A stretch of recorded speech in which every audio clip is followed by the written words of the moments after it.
Let's go live. All right, we are live. What's up, everybody? Welcome to another session of the Golf Club Podcast. As you guys can see, we have a great panel for tonight. We have a great hot topic to discuss for you guys. Hope you guys are ready. Get your popcorn ready. Let's get it. Oh, it's not working. Oh, wrong button. What are we arguing about?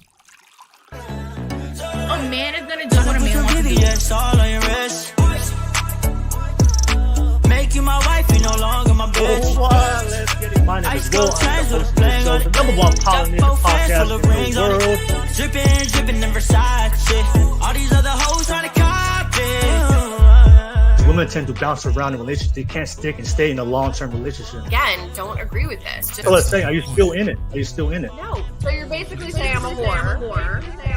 This content is not suitable for the children under the age of 18 without adult supervision. Please be advised. So I just wanted to take the time and make this video to apologize to absolutely nobody.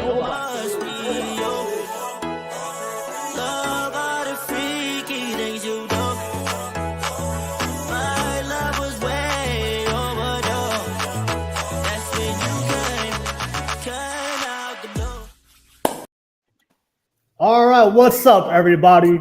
We are live. Welcome to another session of the Golf Club Podcast. You guys already know, my name is Will. I'm the host for this live show, number one Polynesian podcast in the world. Oh, wow. Let's get it, y'all. Hope you guys are ready. We have a great show for you guys. We got another hot topic to discuss. You guys are already familiar with the panel of guests that we had last week. We're definitely back for another great show for you guys. And of course, we have some new ladies jumping on for tonight's panel. Thank you so much, everybody that's tuning in for the very first time. Thank you so much for tuning in. We have a great podcast for you guys for tonight. And of course, all my subscribers out there, thank you so much for all the love and support. You guys already know what to do. If you love the content, smash and press that like, subscribe button real quick. I see you, MC Carol 626, already in the live chat. Already saying hi, everyone. Hey, what's up, MC Carol? Always appreciate you always be the first one to tune in for my weekly shows. Shout out to you. Thank you so much. And of course, this is a public show. Always appreciate your feedback. Whether you agree or disagree, definitely let me know what you guys think. Your feedback, your thoughts, your perspectives, your 2 cents to the many topics and discussions that we're gonna have tonight. I always appreciate you guys. Let's get that live chat popping. Let me know what you guys think. Show some love to the panel. Show some love to the podcast. And of course, definitely let me know where you guys tuning in from. Don't forget, this is a public show. Always open to hear other perspectives and invite people to come on and be part of the podcast. I will post the public link on the YouTube live chat. So if you're watching this from Twitch, if you're watching this from Facebook, you have to come to YouTube. I'll pin it to the top of the screen. Click on it, and you'll be able to come on. Whether you agree or disagree, I know there's a lot of people that support and agree with my views.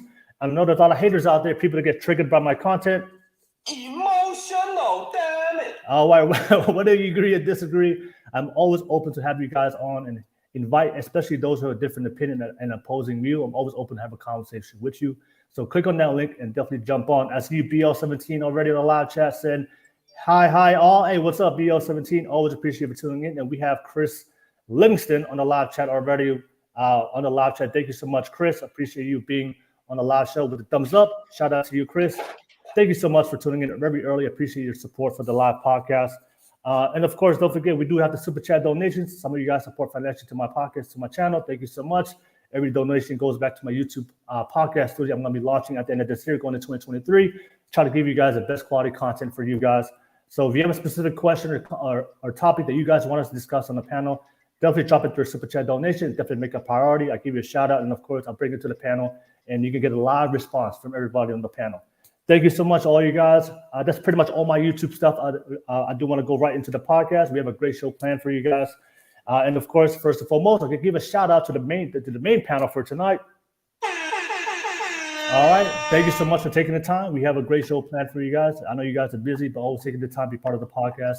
Always respect that and I appreciate you for doing that. So, ladies, gentlemen, let's go ahead and start the show. I know some of you guys are new here. Some of you guys have been here on the panel before. But if you go ahead, give a quick intro for everybody that's watching this right now who may not know who you are. Let's start with the newest guest here on the first time on the Wednesday Hot Topic Debate. We had a great podcast last Saturday, triggered some people, and she's back on here on Wednesday. I'll start with you, Milagros. Go ahead and give yourself a quick intro. quick intro. My name is Milagros. I'm 29. I'm single, and I'm from San Diego, California, and I do nails out here. All right. Shout out to you, Milagros. Appreciate you. Thank you so much. Excited to have you on this Wednesday Hot Topic debate. Trigger warning. All right. And let me pass it to Nadia. Nadia, good to see you all the way from the other side of the world. Nadia, go ahead and give yourself a quick intro. Hi, so can you hear me? Yes. Okay, super. My name is Nadia Halimjavkovska. I'm 28 years old. I'm married and I have a daughter. Currently in Malaysia. I used to work as a teacher. All right. Shout out to you, Nadia. And thank you so much. Excited to have you on. And for everybody out there, the same thing with Milagros for Nadia. Trigger warning when Nadia goes off. All right. Excited to have you, Nadia. Thanks again for making the time. Let me pass this to the main panel. We got a great show for you guys from last week. Definitely jumping on again. Let me start with the ladies. Lani, go ahead and give yourself a quick intro. MK Lani from Honolulu, Hawaii, single as fuck. Find me at 808 on Instagram and on TikTok. All right, Lani, always appreciate it. Thank you for jumping on. I'll be part of the podcast. Let me pass it to you, Sarah. Sarah, go ahead and give yourself a quick intro. Hi, I'm Sarah Blodgett, and I am Everyday Starlet here on YouTube, and I'm coming here from Boston, Massachusetts. All right, East Coast. All right, shout out to you, Sarah. Let me pass it to the fellas. Mhoop, go ahead. Give yourself intro. What's going on, guys? My name is Matt, Mhoop234 at Instagram. Been a guest before. Happy to be another one. Hopefully I don't give too many trigger warnings, but we'll see what happens. But hopefully have a good conversation with everybody. Thanks for having me. No worries, Mhoop. Hey, Mhoop, you forgot East to Coast, add your, by the way. Yeah. Mhoop, you forgot to add your profession on your intro. You forgot to tell everybody you're a plumber. You're a plumber. You lay down pipe. Oh, man. That is not self-proclaimed, but I've been labeled as the pipe man or whatever it's called. Oh man. So we'll see what happens. We'll see what I can bring up. All right, no worries. No worries. Thank you so much, Mhoop. I appreciate you having on. And last but not least, Blackzero, go ahead and give yourself a quick intro. What's going on, everybody? I'm the TikTok guy, Blackzero_25 is how you find me. On Instagram, you can follow my martial arts journey because my road to being a black belt. So that is Blackzero 25 1988. I reside right now in Irvine, California, but I am from National City, California. So all right, no worries, Blackzero. Always a pleasure to have you back on. Then shout out to the guests. Thank you so much for everybody with great intros. I'll definitely drop the links for every guest below. So if you guys want to support them, follow them up, or shoot your shot, go ahead and click on that link. Click on your link and do what you got to do. All right. And I see Chris Livingston on the live chat said, "Go Patriots." All right. All right. I don't know if that's support or he's low key flirting. I don't know. I don't know. So thank you so much, Chris Livingston, everybody on the live chat. Thank you so much. We have a great show. And I see Super Duper Flyer one on the live chat said, "Hi everyone. Got my popcorn ready to see people get triggered over this hot topic." All right. If triggered you want, triggered you will see tonight. No worries. Thank you so much, everybody on the live chat. Thank you so much. And don't forget, if you love the content and if you love the panel, don't forget to like and subscribe. All right, when we do, so you get notifications when we do go live. All right. Without further ado, let's get right into it. We have a hot topic to discuss for this topic. This topic was actually inspired by Sarah from the podcast from last Wednesday. So you guys know who watch my podcast, I always have a quick clip just to play real quick, just to get everybody some context if you're watching this for the first time, so you understand why we're having this discussion. This is actually something that Sarah brought up on the podcast for last Wednesday. I think it was an interesting topic. It's going to be an interesting debate. It's something I do see people talk about and debate all the time on social media in real life. All right, you guys already know the topic below, but let me play the video real quick from last night's topic, from last night's conversation, and then we'll come back right to the panel, and you guys can give your response. And then as you guys watching this right now, I definitely would love to hear your feedback and the reactions to what you guys think on the clip, and let me know what you guys think on the live chat. So let me play the video real quick, and then I'll come back right to the panel. Sexual revolution has actually lowered the quality of men, so that there are fewer men out there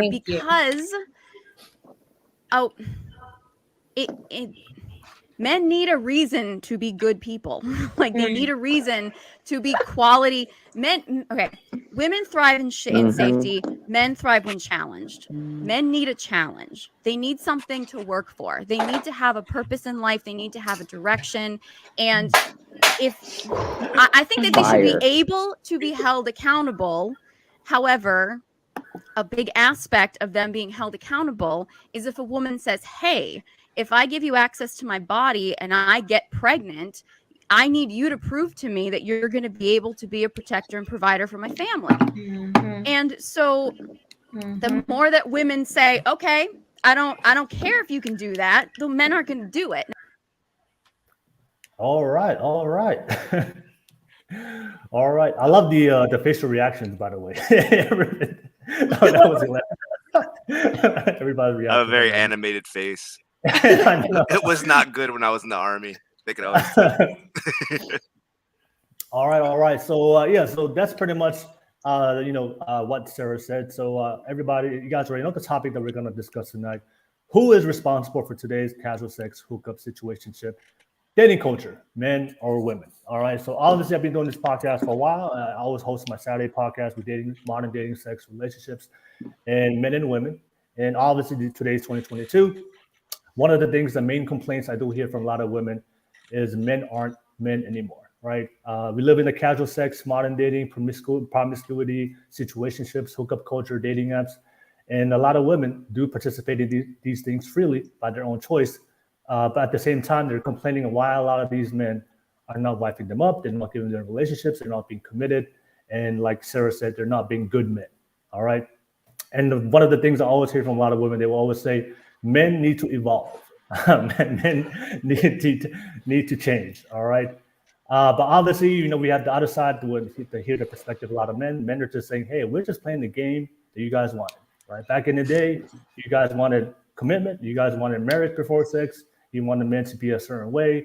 We acted upon it at 1960s, 1970s, in the feminism, the sexual revolution. You guys wanted to be liberated. You guys wanted to showcase your body and have sex and do all these things. We gave that to you.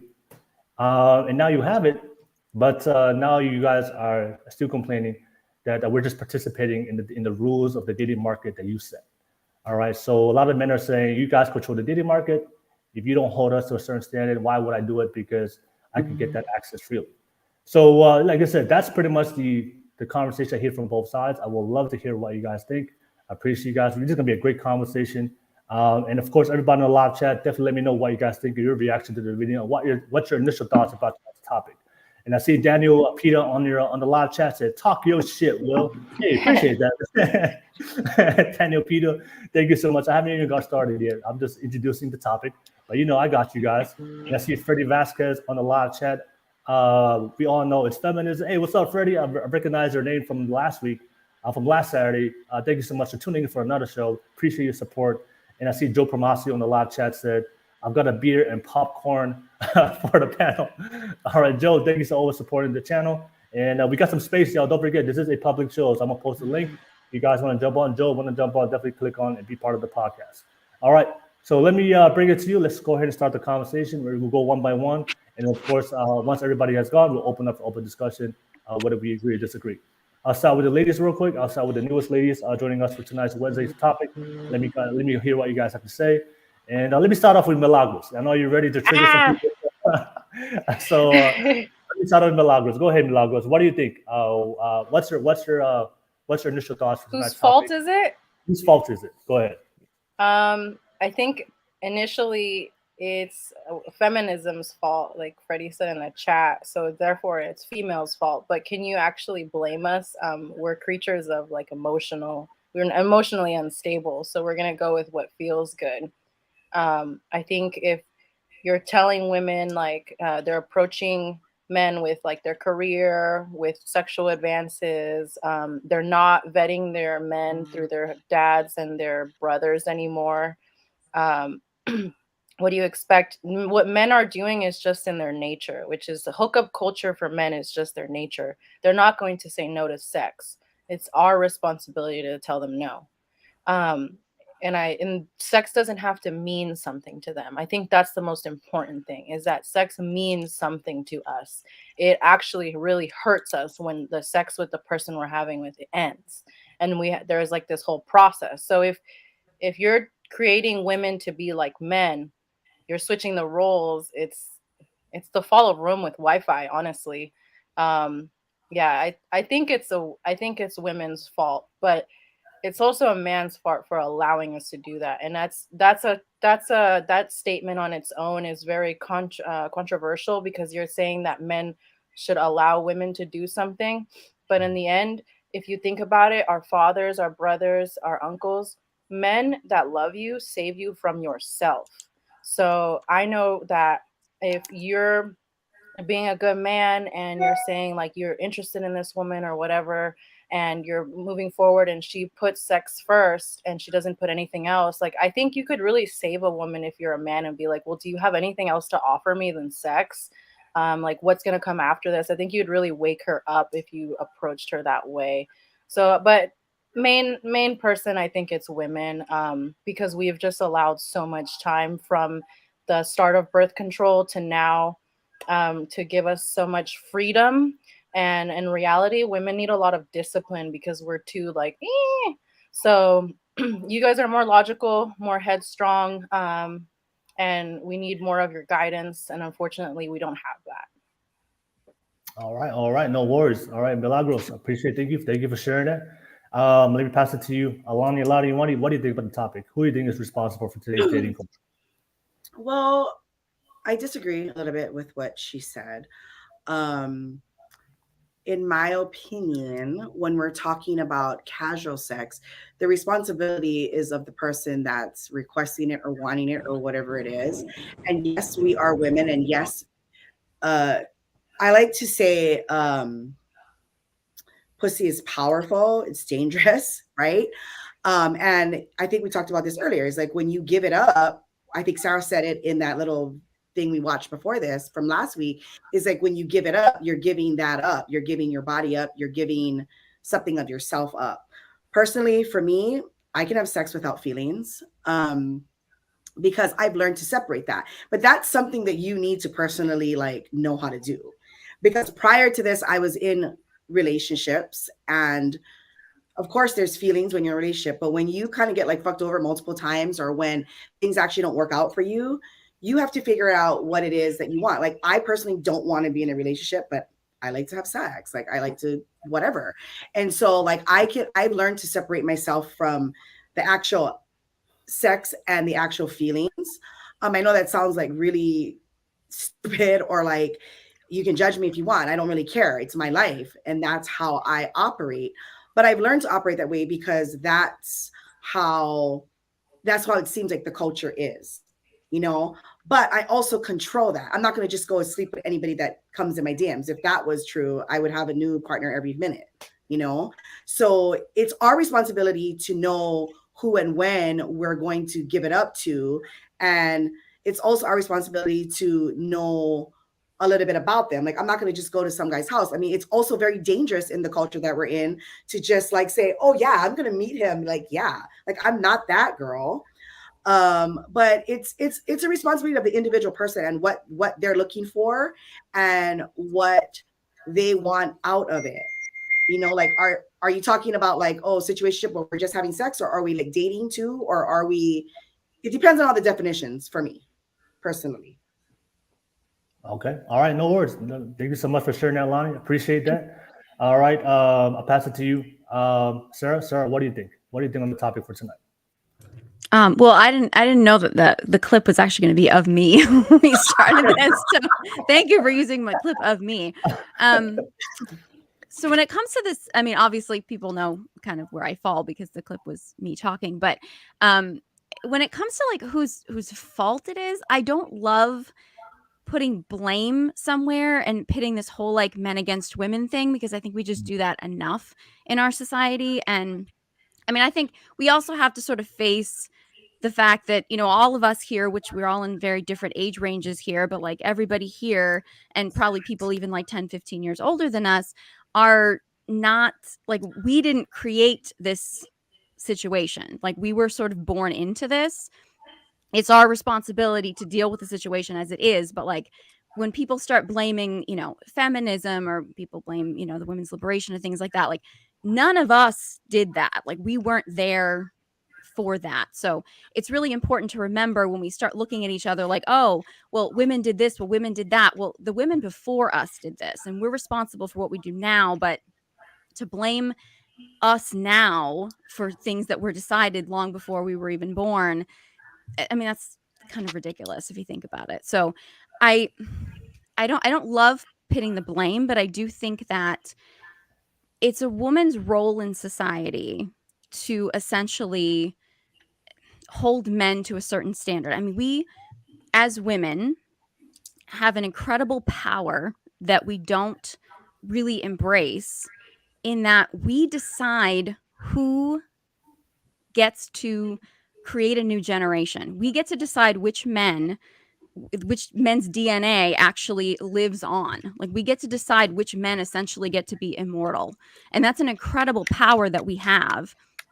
And I don't think that we teach young girls, as much as we push empowerment and we tell women that there can be anything they want and they can be strong. We don't actually teach women nowadays the incredible power of their feminine body, the parts of them that are different from men's bodies, the parts of them that actually are what creates all new human life on this planet. And I think if we really taught girls at a young age about that power, about the beauty of their differences. I mean, the fact that even for women's menstrual cycles, we call it a curse. Like, we literally actually diminish the power that women have, our own feminine intuition and all these things. We disconnect women from their bodies so much.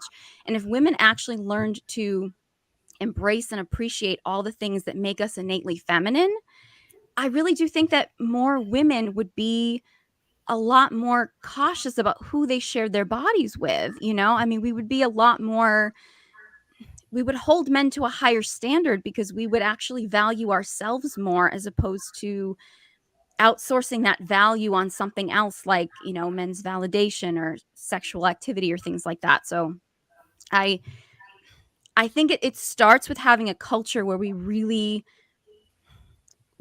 teach women. And I think this has to be something that has to be ancestral, but unfortunately, because the family structure is broken down so much, would it be great if we had families with fathers and brothers that could actually, help make sure that a man was actually going to be a good husband and father before he dated their daughter? Yeah, of course, that would be great. But we don't have a society right now where we have active father figures, which, again, you can go back in time as to what the results of, like, what the reasons for that were. That, though? What was that? Whose fault is that? Well, I know it's nobody here's fault. Like, that was something that happened Whose before. fault is it for having fatherless homes? Well, I mean, you can argue it's both. I mean, you could argue that if fathers didn't stick around, that women maybe got into situations with men that they shouldn't have gotten into. I mean, you can't really, again, you can't put the blame on anybody right now. I mean, nobody right now that had a fatherless home is at fault for having a fatherless home. The child isn't at fault for having a fatherless home. So if those of us in this generation right now are dealing with that, and we have to adjust ourselves for having a fatherless, or even not. I mean, I didn't grow up in a fatherless home, but I didn't grow up with the best father figure role model, and that's not on the child, but it's on us to heal from that, is what I'm saying. So I heard. All right, no worries. No worries, Sarah. Thank you so much. And I see Milagros ready for that open conversation. Don't worry. Once everybody has gone, we'll definitely open up the conversation, whether you agree or disagree. Thank you so much, Sarah. And I just posted the live link on the YouTube live chat. So if you guys want to come on and be part of the discussion, I invite you guys, whether you agree or disagree. I know some of you guys did reach out to me and ask me how to jump on. There's a link. Click on it, and you guys can come on and be part of the conversation. Let me pass it to you, Nadia. Nadia, what do you think? And then, of course, once Nadia is gone, we'll come to the fellas. What are your initial thoughts about the topic? Who's responsible for today's dating culture? Go ahead, Nadia. I think I have to agree with Sarah that you can't really blame on one person, but I do believe that women has more choices when it comes to has more control when it comes to this, to decide what type of man that she wants to be with, and if the man would be able to provide in a certain ways. But then again, I also think that the culture, the feminism these days, and even the movies, for example, that we've seen, a lot of Western movie are actually encourage, like even teenagers. Like for example, this movie Euphoria. I don't get it. This movie literally like sexualizing young women. You know, it's so ridiculous that people are actually talking and Yeah, like, they're oh wow, minors too, which is creepy. it's so creepy. And these women, these feminists, for example, they're like, oh, don't sexualize women. You can't sexualize women. And then there you go, there's nobody protesting about movies like this that's literally sexualizing women and encouraging women to, you know, be sexy, wear certain ways in school, and act like an adult, you know? So for me, it's just the culture. And nowadays, for you to even be conservative, it's like for you to even talk about, you know, maybe don't wear like this at a certain age. It's like, oh, then you are sexualizing a kid. But you know, we know what's going on with the world, right? So we're just trying to, you know, say what is appropriate. And I do believe that when it comes to this, for example, I've heard a lot of women does videos like, oh, man said this, man said this, man said this. But based on my experience, no man ever tell me that I am this, I am that. And always women who are, you know, always jealous of other women, or women are trying to bring other women down. So it's just the things that they're portraying in movies these days are just showing that, hey, women, you can go ahead and have sex with as much and as many men as you want, because this is a new thing. If men can do it, women can do it as well. And I'm thinking, why would any woman wants to be a man that they actually hated, which actually have sex around and have as much partner as they can? So I would say, if I'm on this side, I would say probably leans more on the women, because we control of who we have sex with. If we do not want to have sex with that person, we don't allow them to have sex with us, then it will not happen. So that's my stand. All right, all right, no worries. Thank you so much, Nadia. I appreciate you jumping on. I know you have something to do, but thank you for jumping on real quick and coming on and be part of the show. Let me read some comments real quick, and then we'll definitely come back to the fellas, and you guys can continue on. I see Haya for the first time ever. Thank you so much. Shout out to you, Haya. All right, thank you so much. First time I've seen you in the live chat. Don't forget to like and subscribe. You said woman's fault, why there are fatherless homes. All right, no worries. Thank you for sharing what you guys think. BL17 in the live chat said, I blame modern day feminism. All right, no worries. All right. I see John Wick on the live chat said it's been happening for years and nothing new. No worries. Freddie Vasquez said on the live chat, my uncle was a drug dealer because of movies. It's not his fault. I blame the movie industry. All right, no worries. And Underground Roads, always good to see you in the live chat. Underground Roads, they're hyping up sexuality, targeting the children. They're always targeting a generation ahead. No worries. Appreciate you guys on the live chat. Let me know. Definitely let me know what you guys think, whether you agree, disagree. And don't forget, if you want to jump on, click on that public link and jump on to part of the podcast. We'll get the fellas' input, and then we'll bring it back to the ladies, and we open up for open discussion. And definitely let me know in the private chat who wants to go first on the open discussion. I know it's a lot of us disagree on a lot of things for tonight. So let me pass it to you, Blackzero. Blackzero, what do you think? Who is responsible for today's dating culture?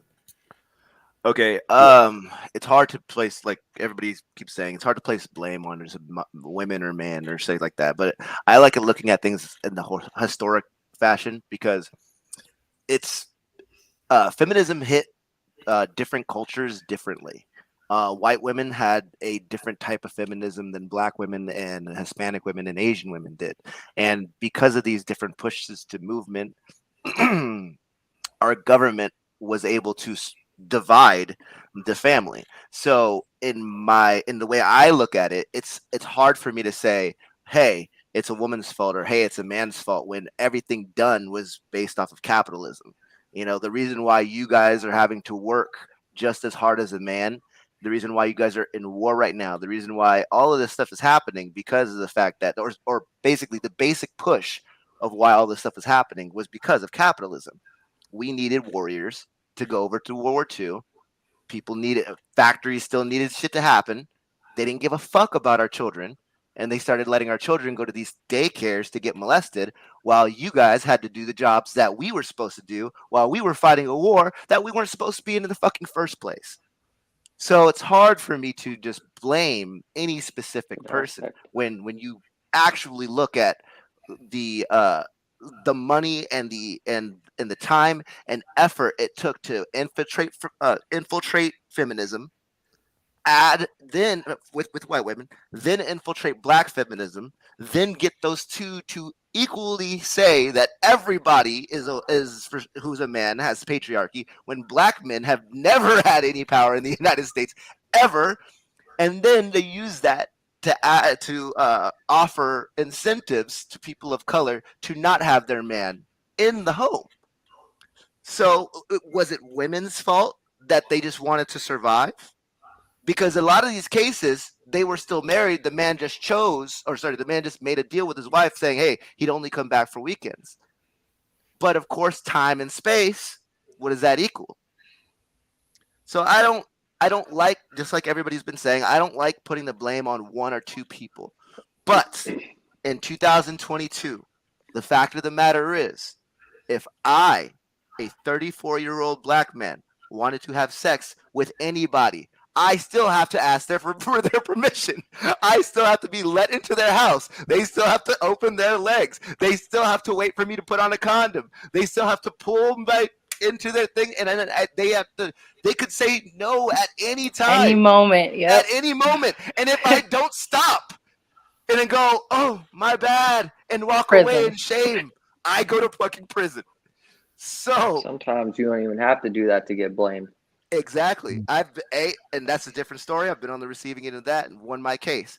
But I'm saying that men, yes, I would pretty much, if I found a girl attractive, I'm married, I have 5 children, but 5 baby different monogamous. I'm part of the 20% of men who 80% of women are having sex with. I'm letting you guys know it is not a fair deal for all men, but that's what sexual diversity builds. That's how every single species on this planet works. Majority of men are not having sex. The women choose whose genetic freaking material gets to pass on, and it hasn't changed. So when we try to put a lot of these little, because we're human, or we start to look at things up through the lens of we are somehow better than our animal counterparts, then we start to basically fool ourselves into believing that men and women are exactly equal, and we need to live our lives by rules that are exactly the same. And that, I gotta say, is bullshit. All right, no worries. Blackzero, thank you for sharing that. I appreciate that. I see some of you guys coming for Blackzero on the live chat. I'll definitely come to you guys. But let me pass it to you, Mhoop. What are your thoughts for tonight's topic? Who is responsible? And then we'll open up for open discussion. Wait, there's no way I'm half black? Crazy. You gotta tell my mom. Go ahead, Mhoop. First of all, it's kind of refreshing to hear women's point of view now on it, because like when I was growing up, it was like men are dogs, men are cheaters, men are all this. And it's like, as I grew up, I'm like, a lot of this stuff, I'm learning that I can't say that I can control it, but it's like something that's on my mind all the time. It was only until I got older, testosterone drops, that I kind of was able to look back and appreciate a conversation without thinking about sex. With that said, so I appreciate the ladies that are taking their part of the blame, but I also appreciate on siding with everybody, kind of said you can't really place the blame on one or the other. First of all, a couple things I noticed. The truth is now, men are becoming more feminized. And you can add a lot of things to that. Like when I was growing up, and I will take blame for this too, like I don't know how to build a fucking house, but I know how to do things that I see a lot of younger men not know how to do. Change a fucking tire, change oil, fix little things around the house. Now my grandfather knows how to build a fucking house, so I can't take that. But what I'm noticing is it's starting to become less and less and less with each generation. You can blame it on whatever you want. If it's feminism, I think it's a lot of those things. I think it's a mixture of feminism. I also believe it was an aspect of it kind of was placed on purpose to go with that. I think that larger agendas, narratives, and societies are having a lot of influence. And what the problem is, people, is that we are adopting a weak mindset. When you lose family values, no matter what the values are or morals, it doesn't matter what your race is, your background, your ethnicity, those morals in America, just because this is where I live and grew up, those morals are being thrown out the window. And people are just saying, fuck this and I'll do whatever. So that's where this whole sexual revolution is coming from. I am equally glad to see that women are seeing a certain side. And then I appreciate that they're fighting back and being like, look, dude, you guys are a bunch of pussies now. Like, we're attracted to men. We're not attracted to boys who wear fucking sweaters, like pink sweaters and shit. Like, it's not cute. Some women might find that attractive, but on the macro of things, women are not attracted to feminine traits unless it's generally emotional or something like that that you can relate to women with. But on the whole, the more masculine of a man is, the truth is, guys, like, he's more sought after. So when the larger societies try to cancel, and I'm going to bring this up because he's a very polarizing character, but when they want to try to cancel men like Andrew Tate, for example, listen, I will argue till the day I die. I don't agree with everything he does. I don't agree with everything he says. But what he stands for and the things that his convictions and his integrity are what a masculine man looks like. I'm not saying you have to believe everything he says or roll with the way he treats women and all that shit. But if you notice, like, women love that guy. And people are trying to destroy him based on, generally, women love that guy. And I can understand why plenty of women win. He says a lot of dumb shit. But what I'm saying is, like, he possesses a lot of qualities that all he's trying to do is say his piece. He's not telling people to go and do this. He's just simply saying, this is what I stand for. If you roll with that, that's fine. I'll show you the way. I'll teach you whatever. And young men are starving for that nowadays.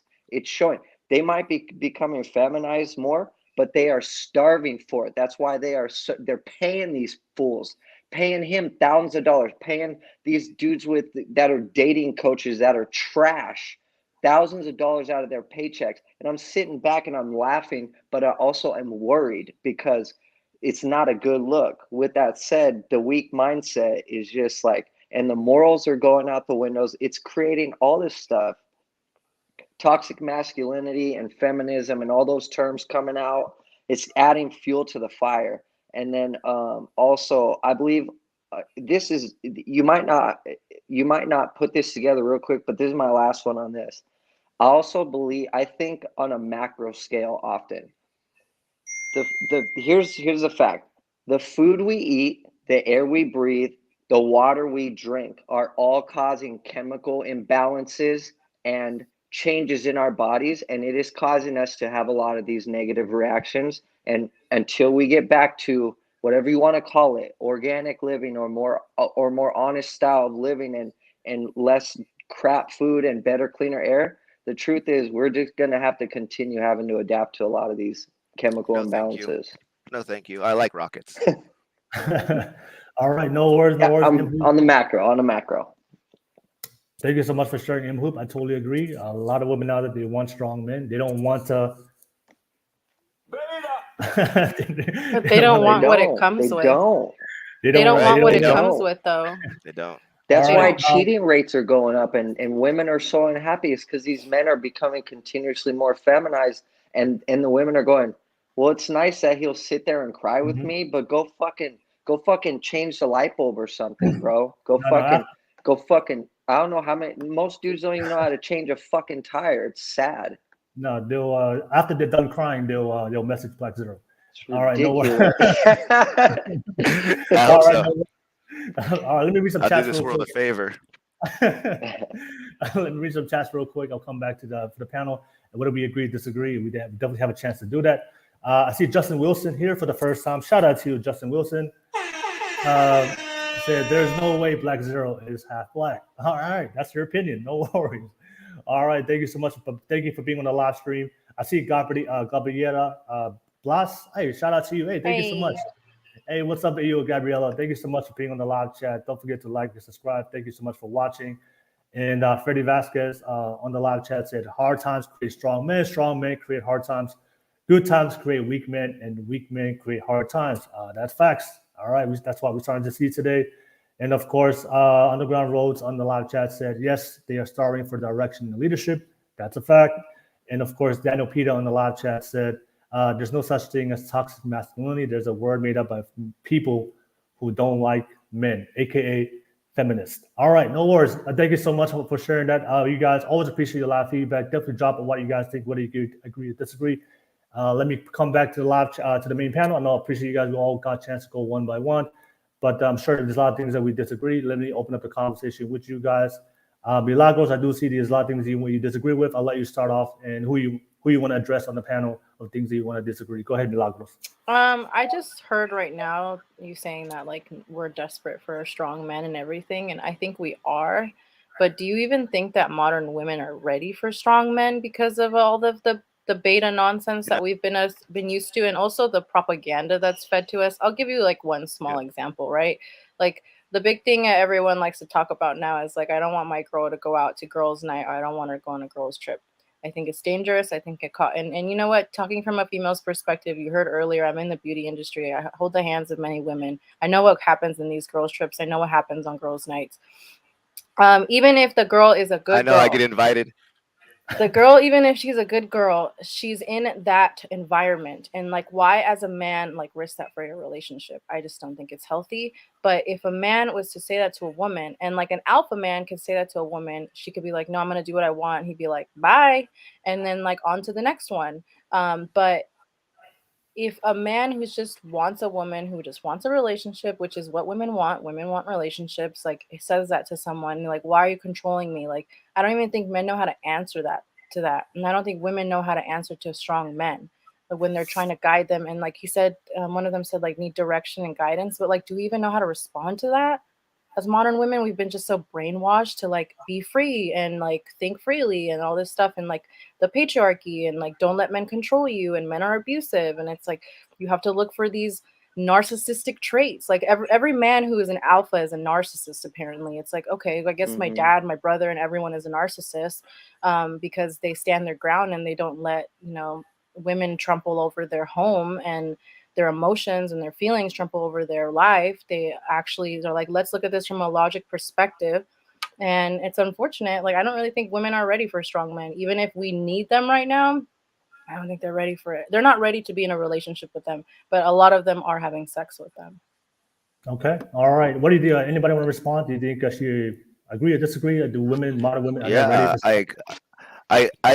I agree with her, because my old lady now, like I said, 5 women, 5 baby mamas, and the reason why I didn't choose those women that I had kids with was, one, after they told me that they were pregnant, I obviously tried to do the right thing. I was like, hey, I don't know what you want to do right now, but I'm gonna do whatever you want to do. And if you want to try and have a relationship, I'm down to try, because I was always taught that I wanted to be in my children's lives. But once we actually got together, and they didn't like the fact that I would be like, no, you're not doing that. No, you're not doing that and be with me. There's no fucking way. It came down. Here's a story.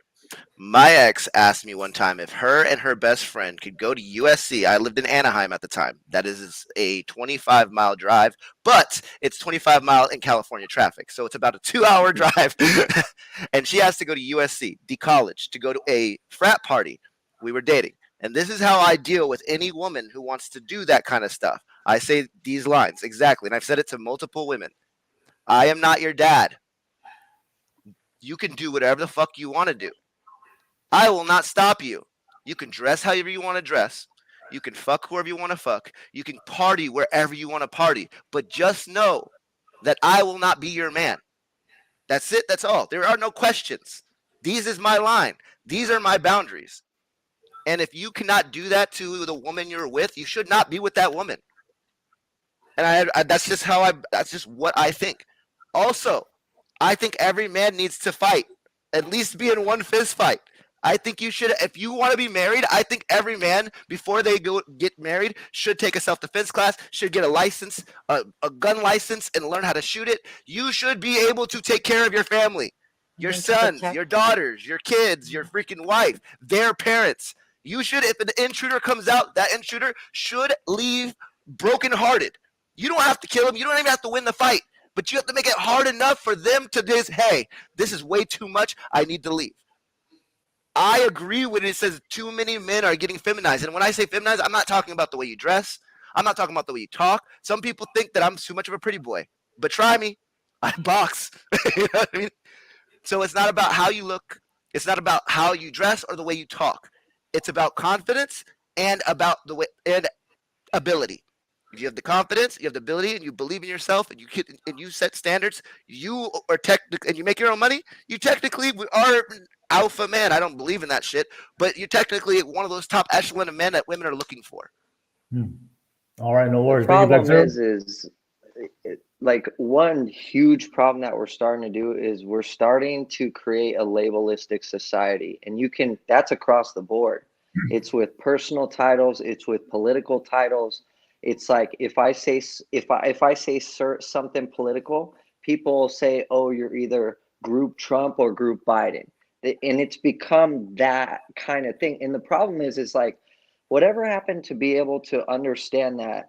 Like back in the day when I was younger, for example, like the liberal mindset it's become a very abrasive, has, in my opinion, become very like dangerous style of a mindset. But back when I was younger, if you had a liberal mindset, you were generally a level-headed person. You didn't go in one direction or the other. You chose common sense with a lot of different decisions that you made.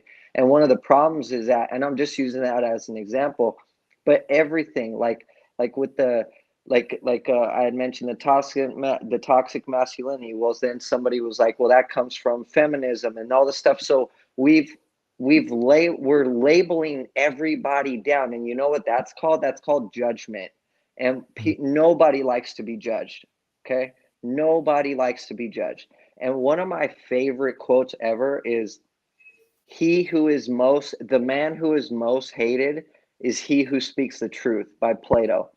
So I've noticed that when people start speaking their truth, they're getting hated on and labeled horribly. And that goes for men and women. But the people that are like really abrasive and causing a lot of trouble and stuff, they seem to be getting away. And that's what I agree with Blackzero, because we need to get back to like Mike Tyson said, people act tough until they get punched in the fucking mouth. Everybody we need to start punching. Get punched in the mouth. Correct. We need to start punching people in their fucking mouth for popping off.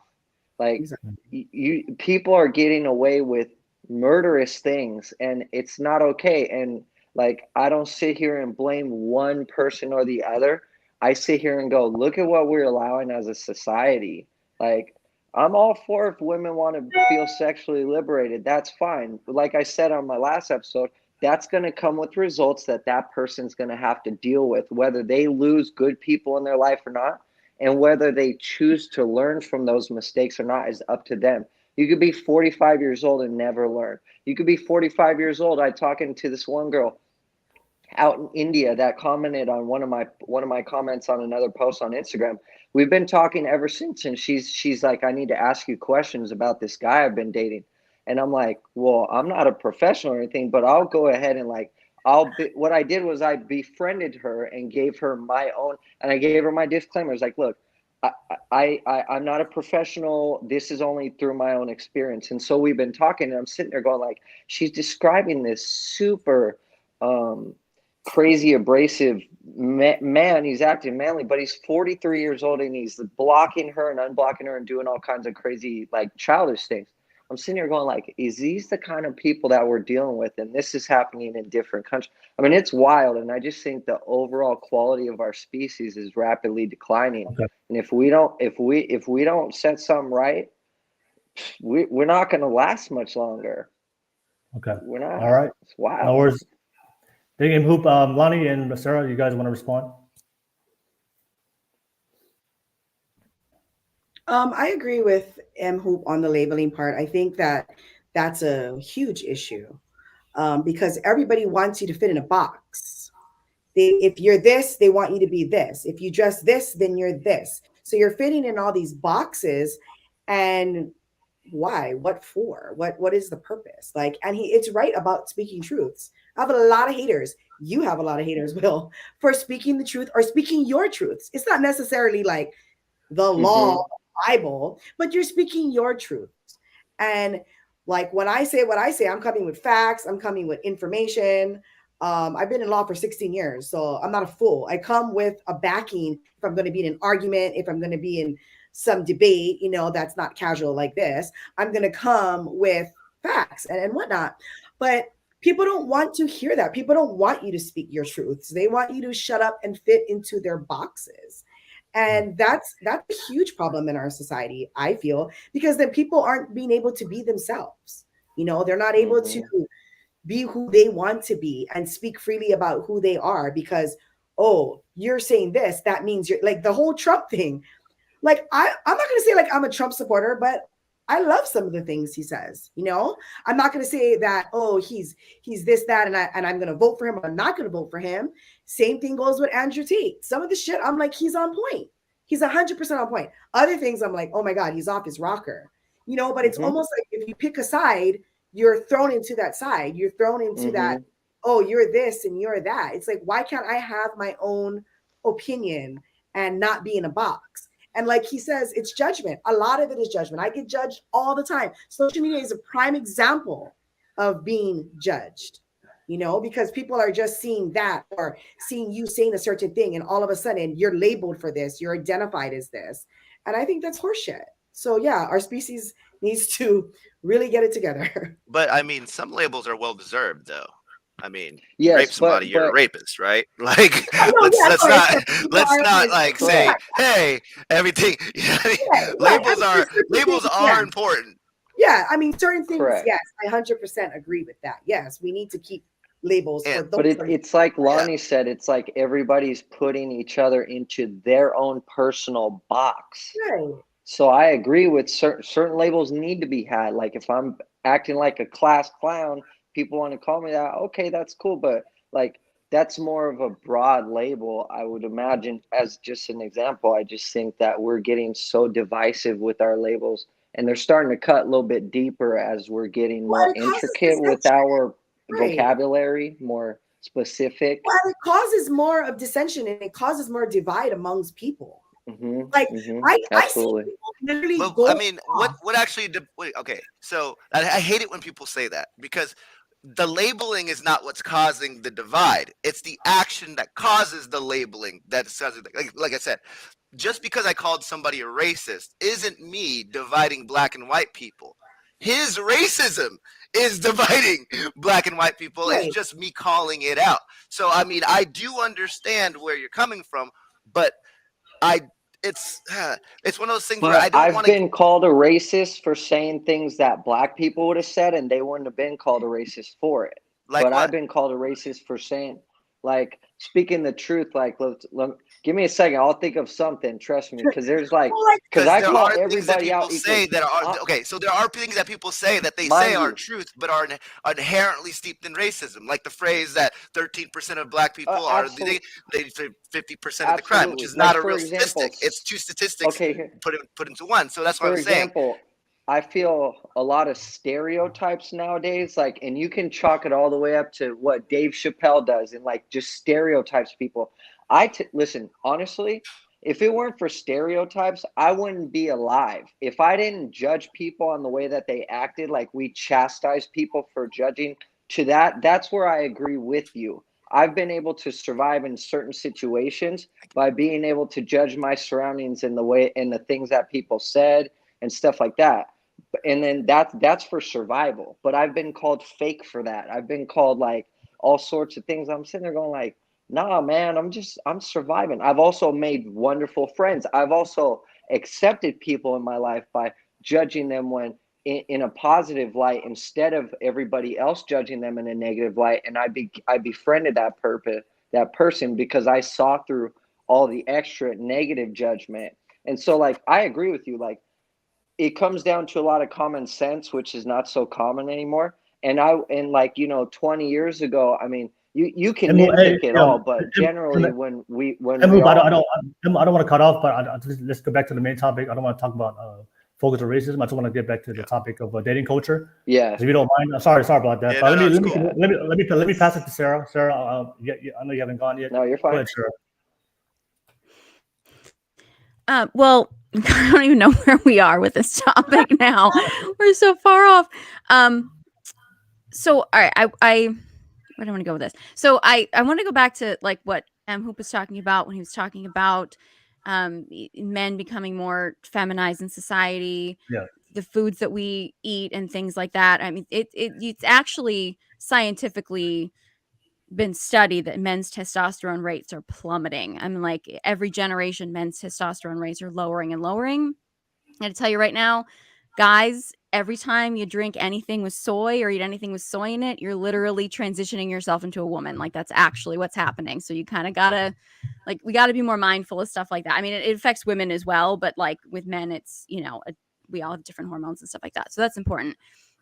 But I think when we're talking about the subject of leadership and direction, and I mean, a lot of my content is all about masculine and feminine energies. And so it's the masculine that has the leadership and the direction. Now, we all contain both energies, but men at their core are more masculine and women at their core are more feminine. Unfortunately, because of the way our society has shifted, we've really pushed women and we've really groomed women from a very young age to be more masculine. And we're sort of de-grooming, I guess, men into essentially being more feminine and never actually stepping into that masculine leadership. In most cultures, I think I've talked about this on other podcasts before. In most cultures, it's believed that men have to be initiated into their masculinity. Women naturally, if we were to just grow up in a society where we weren't being manipulated into being masculine, most women would naturally evolve and develop into our natural feminine energy if we didn't have intervention. It's nature does that for us. Excuse me, Sarah. I just wanted to say that you're 100% right, and there are studies done that when you don't have any say in what men and women do, women will gradually go towards feminine things, and men will gradually go to it under the parabola, obviously. Absolutely. So you're 100% right. I just wanted to give you my backing on. Yeah, awesome. And what we have right now is a serious. We don't have that initiation process for men in general. I mean, there are some places, I mean, you could argue that the military and things like that have some sort of initiation things. But we don't have like a standardized initiation anymore in our culture for initiating men into masculinity. A lot of that's father figures, although in most cultures in the past, it was not just a father who initiated, it was men in a community that would actually guide men into their masculinity. We don't have that now. So what that does is it doesn't actually teach men how to really step into that leadership role in the proper way. So a lot of men are just trying to figure this out on their own.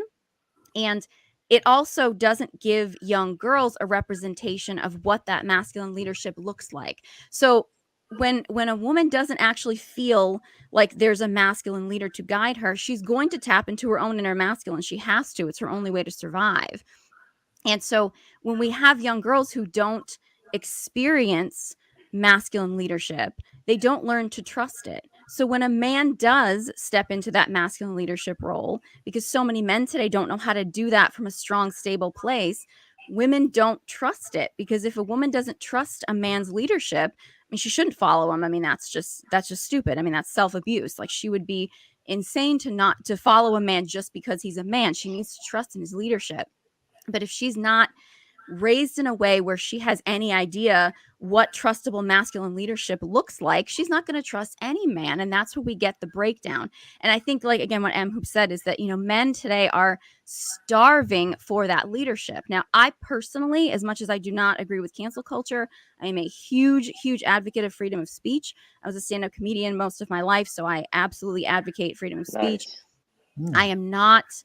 I don't really think that Andrew Tate is the answer to that, because I do think, while I do agree with some of the things he says, I don't think that his message supports families, and I think that that's what we need to do. Agree with you on that, and I was only using that as like a main example, but yes, I think most people would agree with that. And I actually think that, because what I've heard a lot of men say is that they feel like Jordan Peterson is like the father that they never had. And I think someone like him I would say is a better representation. He may not be relatable to every man because I do realize he has a specific style, but where you have men like that, I feel like that. But when you have that lack there, then you get guys who are more playboys and things like that, like the Andrew Tates, who are going to be able to lure men in, charge them lots of money because The you're going to have problem the is flash that and the glamour. Tate is more Wager. basic in his approach, and Well, he's and the more problem is understandable. Peterson is for men. very intricate in his approach, so people can't understand him. I think that's why a lot of people don't like True. Peterson, because they Right. can't comprehend the things that he says. But I absolutely agree with you. But I All mean, right, if we well- again, we shouldn't only have those two options. We should have more options of more Yeah, of men course, that know of how course. to lead and should step up. That was my point. It's like I think- Milagros said, though, we're losing Yeah, it. I think what I see is I think we need the average man, more average men to step up. You know, we can't just expect the top Absolutely. percent of Agreed. men. We need all men. Agreed. We need a majority of men to Right. step up to make a difference. But let me read some chats real quick, and then we go, and then I'll get some final thoughts from Milagros. Anybody want to share final thoughts before we move on to the next topic? I have a topic I want to discuss, something that some of you guys shared. But let me read some comments real quick. Daniel Peter said on the live chat, said facts, Blackzero 25. Thank you so much, Daniel Peter. Thank you for sharing. And then Underground Roads is what is a modern woman? All right, no worries. And of course, I think that's pretty much it. Everybody on the line, and of course, I see BL17 said, hit the like button. Yeah, definitely hit that like button. If you're watching this right now, some of you guys are watching. Damn, hit that like button and smash the like button if you love the content. And of course, he's also said, what the hell is soy, Sarah? I'll always stick with our organic. I didn't know that about soy syrup, by the way, but good thing I don't drink soy milk. It's the devil. I'm Anyways. telling you, don't ever touch soy. It's in everything, which is there's an agenda to that. But yeah, it's horrible. All right. But I do see a lot of the friends I know that drink soy milk. I would say little feminine, little suspect, right? Doesn't it have estrogen? It is. You're pumping your body doesn't full it of trigger estrogen. the Yeah. estrogen? Yeah, Absolutely. correct. All right. Milagros, anything you want to add on real quick to what everybody said? Go ahead. Nothing to add right now. Just wondering where the conversation is going to go. So. All right. All right. And I see Drolix in the live chat. He said soy city. That's a good one. That's a agree good with you, one. Will. The average man needs to stand up a little bit more. Well, a lot more, because Yeah. what people don't realize is that I mean, I didn't have the 1% money, but I got invited to a couple of things, and that lifestyle is almost unattainable. Like for the average man, it's almost unattainable. And for a woman to fall into the trap of thinking that's the type of man that they should go after, and men thinking that that's the type of man that they should mimic, is doing harm. So I definitely agree with you. If more men, like people who work a 9-to-5 job, who glamorize their wife and their family, who go out and if TV said, hey, this family is actually what we need to strive for, instead of having, hot girl summers and the Kardashians, and there was a comedian recently, he just said something, and I totally 100,000% agree with them. He said, they asked why the WNBA doesn't make a lot of money, and he goes, why is it subsidized by the NBA? And he goes, it's because women, feminists, don't show out. He goes, men show out for every sport. They love their heroes. Women show out for their heroes too. Who are their heroes? Cardi B, Kim Kardashian, the people that are making them money, like straight up there, the people that are the most richest women. Those are your heroes, whether you believe it or not. And I'm talking about, of course, underneath the parabola, people who are spending the money that are making them billionaires, making them millionaires. So the whole Andrew Tate thing is not really new for men, but I would argue that this whole Andrew Tate shit has been happening for women. Have been happening a long time. It went from Beyonce saying, I don't want no scrub, or whoever said that. I forgot which that was TLC, not Beyonce. It's just a long process. Sorry, my bad. I knew I fucked that up as soon as I said it. But yeah, it's been a long process. But now we're here and we're wondering why. These psychological processes take a long time. Take generations and years. That's kind of, for example, on the macro, you could look at China. I mean, psychologically, they're destroying their people. And I think that we can start seeing little habits of that happening in a lot of countries. And I also think, obviously, including ours as well. But as far as sex goes, I mean, that's being thrown in the mix. Like Yeah. confusion just creates divisiveness and all that. Yeah, let me let's move on to the next topic. Thank you so much for everybody for sharing. Appreciate you guys. And that's Ski Pasi on the live chat said TLC. Damn, bro. I know. I said it, and I knew it as soon as it came out of my mouth. I was like, no. Blackzero, I think I you may have fucked up, lost guys. your, My bad. you may have lost your black card for saying that. I know. I lost the chat. I will now be Rolling over in her canceled by grave right tomorrow. now. Like, what are you doing? Oh my god. All right, no worries. Appreciate you guys for the open conversation. I do want to bring up the next topic, and somebody actually brought up what the topic I was going to discuss, and it was actually you, Lani. So, Lani, you said something on here in the beginning in your initial thoughts that said that you like to have sex, and you can have sex without feelings, and you don't have a problem with that. Now, there's a big discussion here in the debate on here, and I've heard a lot. Of course, we live in a modern day dating culture. There's promiscuity, having sex with multiple sexual partners. That's something that's promoted, it's endorsed within today's society. But I think what happens is what a lot of modern women don't understand, because they don't understand how it really affects them psychologically, emotionally, mentally, and physically, and their bodies as well. But the reality is, women aren't built to be promiscuous biologically. And we live in a time today, and I think, Sarah, we talked about this on the podcast before you brought it up. The feminism, what they're teaching women, that their value is they have to be like men, all right? And they're devaluing their femininity. So a lot of women, they say, like, I want to be like men. They see all the men sleeping around. You know what? We were suppressed. How can men can sleep around and be promiscuous? And then we can't do it. You know what? That's the patriarchy. They're suppressing us. And then they fought for feminism, and okay, if you want to be like men and have sex like men, and they go out there and have sex like men, but they don't realize there's consequences to everything. So, of course, if you guys want to go out there and be promiscuous, we have to understand there's going to be consequences to you. And the thing is, men and women, we're not the same. And when we have sex, when men have multiple sexual partners, it doesn't affect us the same way and a woman does. And the big criticism that a lot of men have for women who have a lot of sexual partners is if you tend to have multiple sexual partners as a woman, one of the things that men see, and there's studies out there, research that shows this, you lose your ability to pair bond emotionally with the men. Because for men, we don't need to be emotionally invested before we have sex. It's purely more physical for the average man. It only has to be 5. Yeah, but for it women, only has to be 5 body count for you to completely not like your man in like 10 years. Yeah. But for women, you have to emotionally invest into a man first before you decide to have sex. And there's a biological reason for that, because you have more risk of investment, which is pregnancy. You don't want to sleep with every single man. You want to know the man first, know his capability, to know he's a good man, emotionally, physically, financially. And before you have sex, men, we don't have that problem. So we can just go out there. And I'm not endorsing that, by the way. I don't believe in promiscuity. I believe in men being accountable. All right. But we can differ on that. We can differ on those ideologies, but one thing I do see a lot of women, even the women that I have on this podcast, well, they'll come on here and they agree with me. They say, you know what, I was promiscuous and it didn't turn out. It wasn't good for me. I didn't have the outcome I wanted. But they will never hold themselves accountable, or they won't promote that on their profile. They will say, hey, you know what, I'm happy. I got everything, when we bring up the promiscuity, you know what, they'll always focus on that possibility. You know what, I'll still find a man. And I think a lot of times, we talk about men stepping up to be great men. One thing I do see is for a lot of women is like they don't step up and give women, to younger women, the reality that, I probably slept around. I don't have the outcome I want, but they will never kind of like tell them, hey, right now, I know I sleep around, but I struggle with finding men.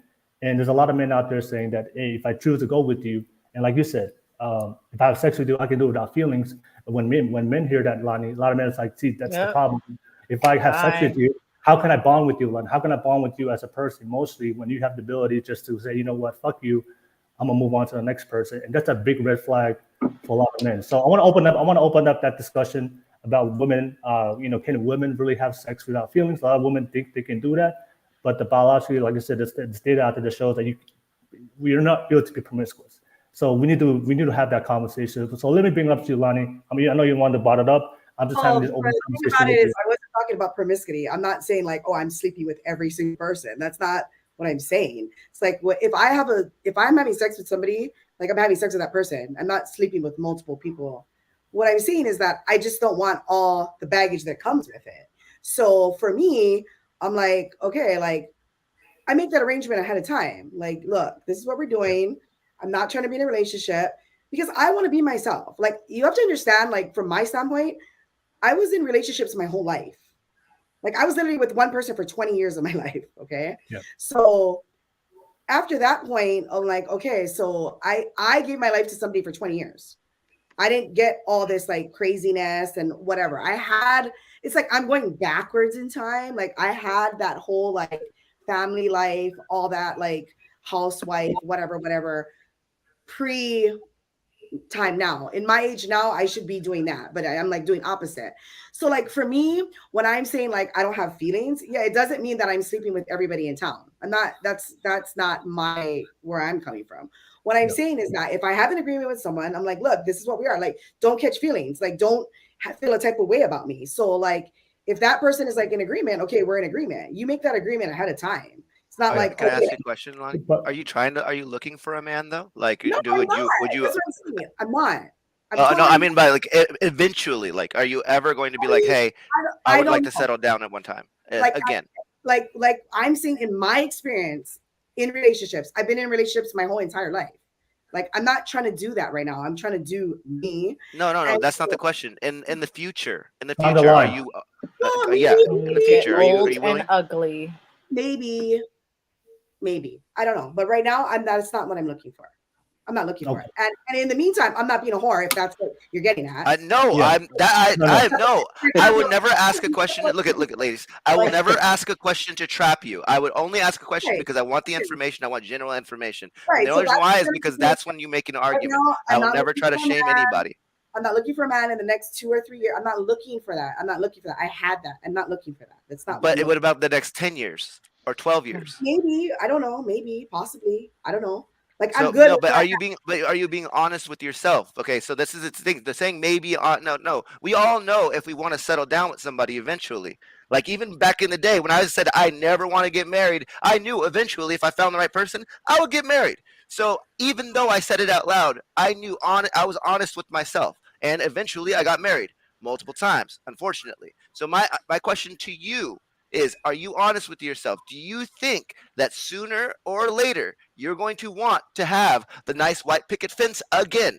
Because you said you had it for 20 years, you didn't like it, now you're having your phase or whatever. But I'm asking if this is going to lead into something, or are you going to be like, hey, I want to do this until the wheels fall off? Because if you want to do it until the wheels fall off, that's totally different.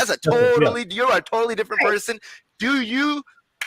Right. No, I understand. I hope that you swing by my place one day. I understand what you're saying, but like right now, I'm just telling you, like, I'm not looking for that. If it happens, great. I'm one of those like, okay, if it happens, great. But I'm not out there looking for the perfect man. I'm not out there looking for somebody that's going to match me or whatever it is that happens in our society nowadays. I'm not looking for it. If it happens, great. Maybe things will change. I don't know. But Lani, that's if you say there's a possibility, then that means deep down there is something in there that you mentioned that you want it down the line. How would I know my future? Like, I don't know. I don't know how I'm going to feel. I don't know how I'm going to feel like next year or the year after. See, you guys, women care about their feelings. Like, I don't know how I feel. She's focused on her feelings. I don't know how I'm going to feel. How would I know how I'm going to feel next year or the year after? Okay, so this is the hypothetical. Not logic. So let's say 10 years pass from now, and you're not a hoe, but you've dated like 4 or 5 more people. So you've added 4 or 5 more bodies to your, your black book, whatever. Okay. And then you find somebody that you actually want to get married to and you actually want to date. This is a good guy. He's not anything. But the one thing he doesn't want is somebody who has the kind of past that you have.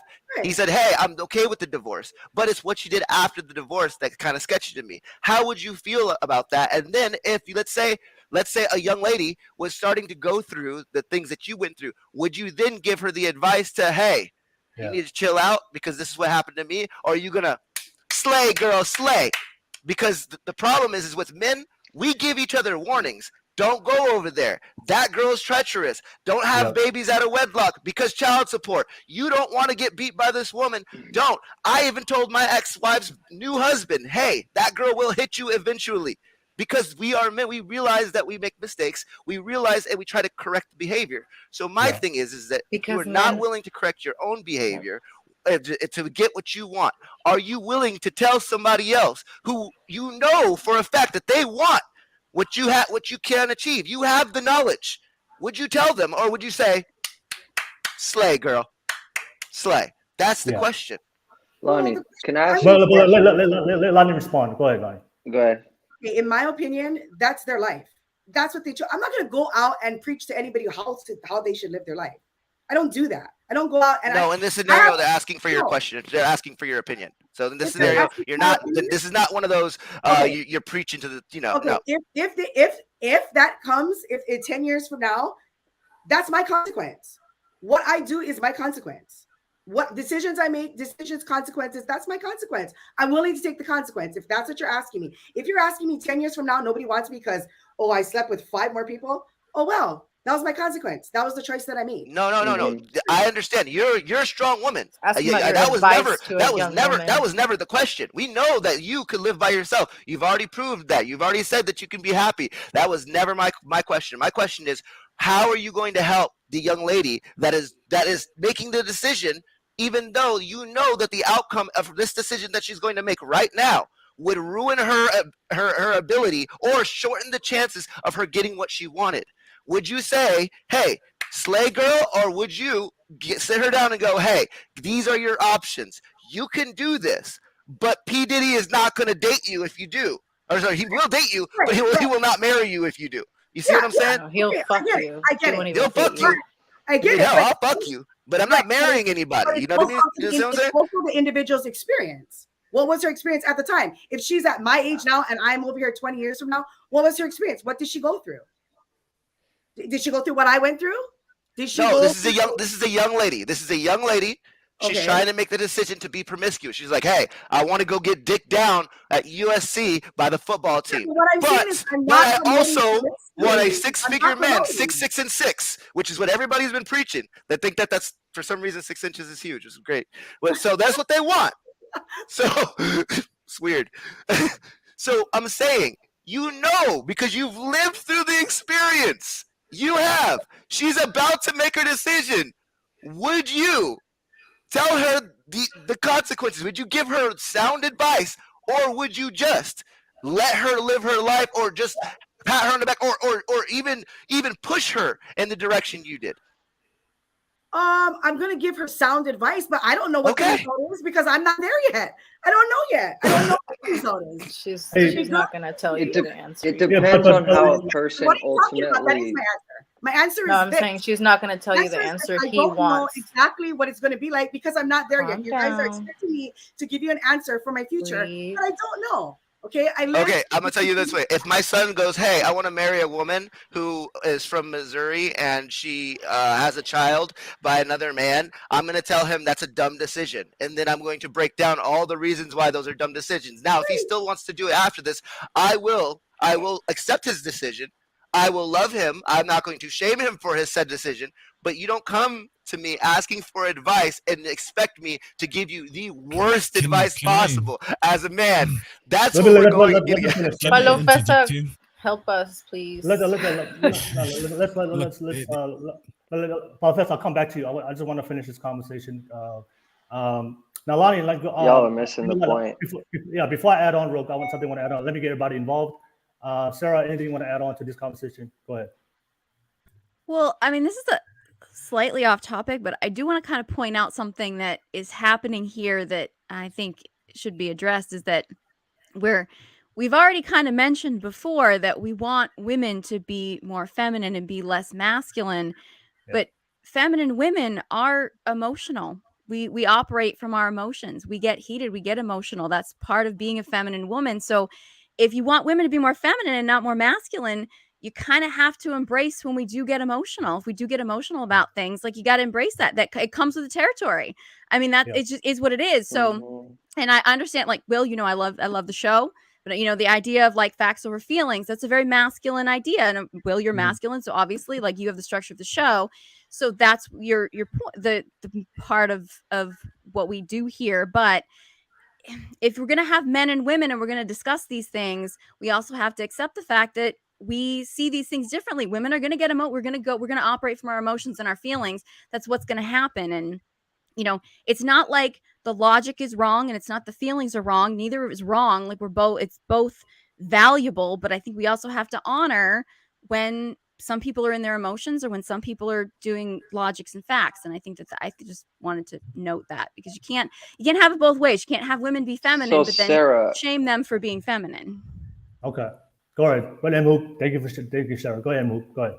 I think that a lot of it comes down to how a person learns. And what I mean by that is like when Blackzero is saying, hey, if somebody comes to you with advice, are you going to take that advice or are you going to do what I do? My whole life, No. my I'm not nickname was questioning Hardway that at all. I'm not because questioning that conversation was that's legit. no. I understand that. That's not what I'm saying. I'm just saying that like we can't shame and judge people for getting in their emotions about something. Hell yeah. If you know, and that's all I'm saying. But like I totally agree I with was trying to with the explain. discussion I was trying about to. like I was trying to. what was that? Go ahead, Mhoop. Go ahead. Yeah. I was just trying to explain between the two how to get through it is because this might help. So like one of my nicknames was the hard way because I learned everything the hard way. Everybody said, Matt, don't do this. Matt, don't do this. And for years, I never understood why I would always get in trouble and act out of impulse or do all these things. It only became as I got older that I realized that that's how I learned. So if anybody sits here and goes, hey, Matt, you're single, bro. Are you ever going to think about getting married? I don't know. It's not on my radar. I'm not like a lot of people that grow up. Like I meet all sorts of men and women that go, I know I grow up. I want to have a family. I want to have children. I don't do it that way. And then if people go, well, if somebody comes to you and says, hey, Matt, you're going to end up missing out on the love of your life. Well, that's how I learned. And there's billions of people in this earth. There's billions of experiences to be had. I will learn and I will move on with life. And I'm the type of person that I will blame myself over other people. I take responsibility for myself. So that's what I was trying to say is like, maybe that's similar to how Lani learns, is she learns by experience rather than maybe Blackzero learns by, if I went to Blackzero and said, hey, Blackzero, you don't want to be 50 years old and single, do you? And you're like, you know what, Matt, that's good advice. I'm going to go ahead and start living my life that way. Whereas I won't listen to that advice. I'll listen to it and I'll be like, hey, Blackzero, that's some really good advice, bro. But I'm not going to listen to you. Like it's nothing disrespectful. It's not that anybody's wrong. It's just that Blackzero, I rather learn on my own. So if I want to go and like, I know I don't want to be married right now. And I am thankful that I'm not married right now. But when I was in my 20s, I dated a really good woman. And everybody's like, what? You got to marry her. You got to marry her. When are you going to start a family? Blah, blah. And I'm sitting there going like, it's not even on my radar. It's not even on my, well, what? She's going to leave you. She's going to leave you. Guess what happened? She left me. And I got my heart destroyed. To do with if she would take the advice. The question is what kind of advice she would give to somebody else. That's the question. Yeah. If she already lived it. Sorry, go ahead. This is where I want to interject. This is where I want to interject. We're making questions based on our own moral biases. So the question is asked in the sense of essentially what you're trying to get is a answer that is close to what you think should be answered. But this is the trap that we set ourselves if we don't clarify what kind of answers we want, is that we're assuming that Lani is going to have the same answers as we do. And if she doesn't, what does that mean? Are you going to accept that answer or not? Right. So what is essentially our goal? I would ask Lani, what is your goal ultimately? Do you want to be happy? Do you want to have more children? What is your ultimate goal before you clock out of this world? What does that look like to you? And then we can work back from there. Yeah. All right. Go ahead, Lani. I also have another question to add on to that, but go ahead, Lani. That makes Go ahead, sense. Lani. I mean, like right now, I'm just like in my happy mode. I'm happy doing what I'm doing. I'm happy traveling. Like, I don't want to be told what to do. Like, I don't want to accommodate anyone's feelings. If that makes sense? I want to be happy. I want to do what I want to do. I want to wear what I want to wear. I want to go where I want to go. I want to do what I want to do. That's what I want to do. And if someone comes along that's going to accept all of that, like Blackzero says, I have boundaries. You have girls like, bitch, you're gone. That's his boundary. I'm not going to be in a relationship that has a boundary like that. If You know what I'm saying? And so exactly what you're saying is like, I'm happy doing what I'm doing. I don't know how happy I'm going to be I'm doing next year or the next year or the next year after that. But I live by my consequences. I live by my choices. I live by my decisions.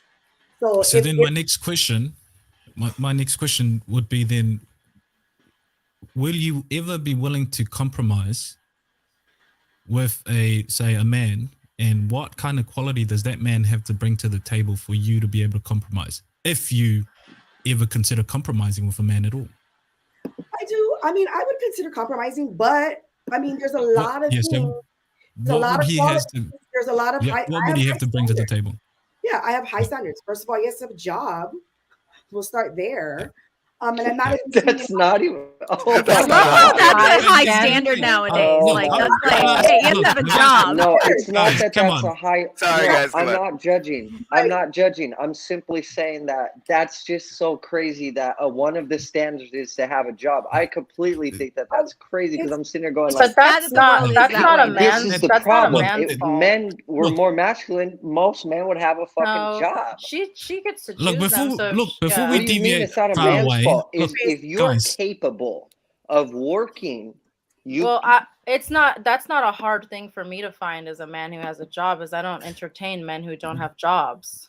guys, before we deviate too far, let Lani answer the question. What are the standards that a man have to bring to the table, or what qualities does he have to bring I to was the just table I mean, for I you just to was consider laughing. consider have a compromise? job, Say, yeah, make decent money, can be independent, can live on his own, doesn't live at his mom's. Like literally, that's the pickings right now. And like it doesn't.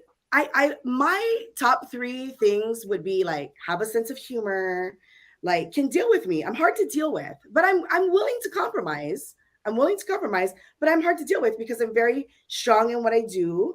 I'm very independent at this point. I've done, even when I was in my relationship, I did a lot of things on my own anyway. Changing the tire, all that stuff that Mhoop talked about, I do all that stuff. So I want somebody that's going to be, I guess you could say I'm a hopeless romantic. That's what I've heard. A hopeless romantic. I've heard people tell me that. It's like, I like the romance, but I don't. I like to, you know what I'm saying? But I'm not willing to give up myself again for someone that's not willing to meet me halfway in certain things, like what I'm saying, like even like having a job, independent, be motivated. Lani, real quick, I know you like sex. So let's keep it. You bring up your standards. Let's keep it real. What's your standards for sex? Like, how does he perform? Size? Let's be honest. It's your standards. Okay, I've said this before in all of your podcasts. It's about the juju. It's about having a connection to someone. It's about having a connection. You can have sex with people. So what requires you to have the connection? So someone who can melt you underneath their My tongue. favorite topic. Is that what the juju is? Or what does that mean? Just, like, there's a feeling. There's a certain feeling, and I can't explain what you're. Blackzero. Yeah. So what I'm getting is a guy feeling who's is between my tentative tongue. to how you feel and who you are sexually. So someone who can read your mind essentially in the bedroom and not have to be directed. Is that what the juju is? Look, guys, I'm not trying to put you, Lani, I'm not trying to put you in a corner here, but what I'm trying to gauge is that let's use a hypothetical. Say, let's use Beauty and the Beast. That seems to be something that people can relate to. So if you get a man who assimilates the same characteristics as the Beast, but is also a gentleman, is that someone you're willing to compromise with if they say, look, I'm going to go out and earn some money. You know, I'm going to put food on the table and I'm going to be ambitious as a man and I'm not going to stay stagnant on this job. I'm going to aim higher and go higher. But I don't want you to dress the way that you do. I don't want you to go out to the nightclub. I'm going to deliver everything. I'm going to provide for you. If you want holidays and Palm Beaches and things like that, you can have it. If you want to go out and have your girls day out by yourself, treat yourself and all these things, yes, you can. But here are my standards, is that just a little bit classy, don't go out to nightclubs, and give me your all, essentially. I'll fulfill everything. Everything you want. You want money for a beach house, we'll go. If you want money for holidays, I'll take you out to wherever you want to go. Is that a man of quality that you, and even the sex in the bedroom, this guy will read your mind like the back page of a book and we'll go there and take you there. So say if a man can achieve that, is that someone you're willing to say, fine, I'll be the pretty little maid, the housewife that you want me to be. Okay, I'll compromise with you. Is that something that's a reality for you? I don't think it's a reality because, first of all, I don't want to be a housewife.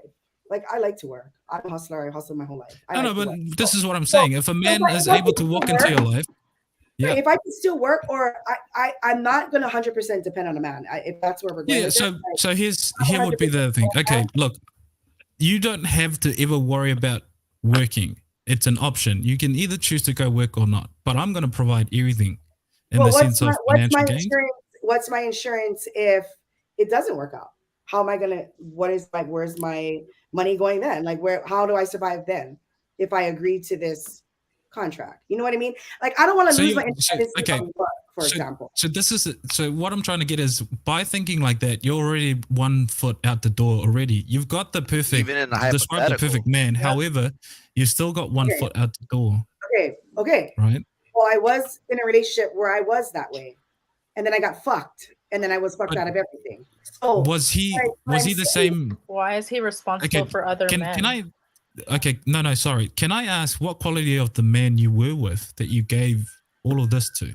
Was he someone who was assertive? I'm not gonna. They were good. It's good quality, okay. But what I'm seeing is that when he decided to step out, which I'm not responsible for, I mean, what do I do then? I mean, I stay in it? No, I literally couldn't pay my rent. You know what I mean? No. So what I'm trying to get is, what were the quality of this man? Was he an accountable man? Was he honest? Was he able to communicate to you when he was frustrated? Obviously, I thought so, and obviously he wasn't, because he stepped out. But when he stepped out, so that was a deal breaker, just the stepping out. Did he do anything else? Did he beat you? Did he treat you like shit? I'm just wondering. No. Just asking. No. Okay, so the fact that he put his penis in another woman ended your marriage.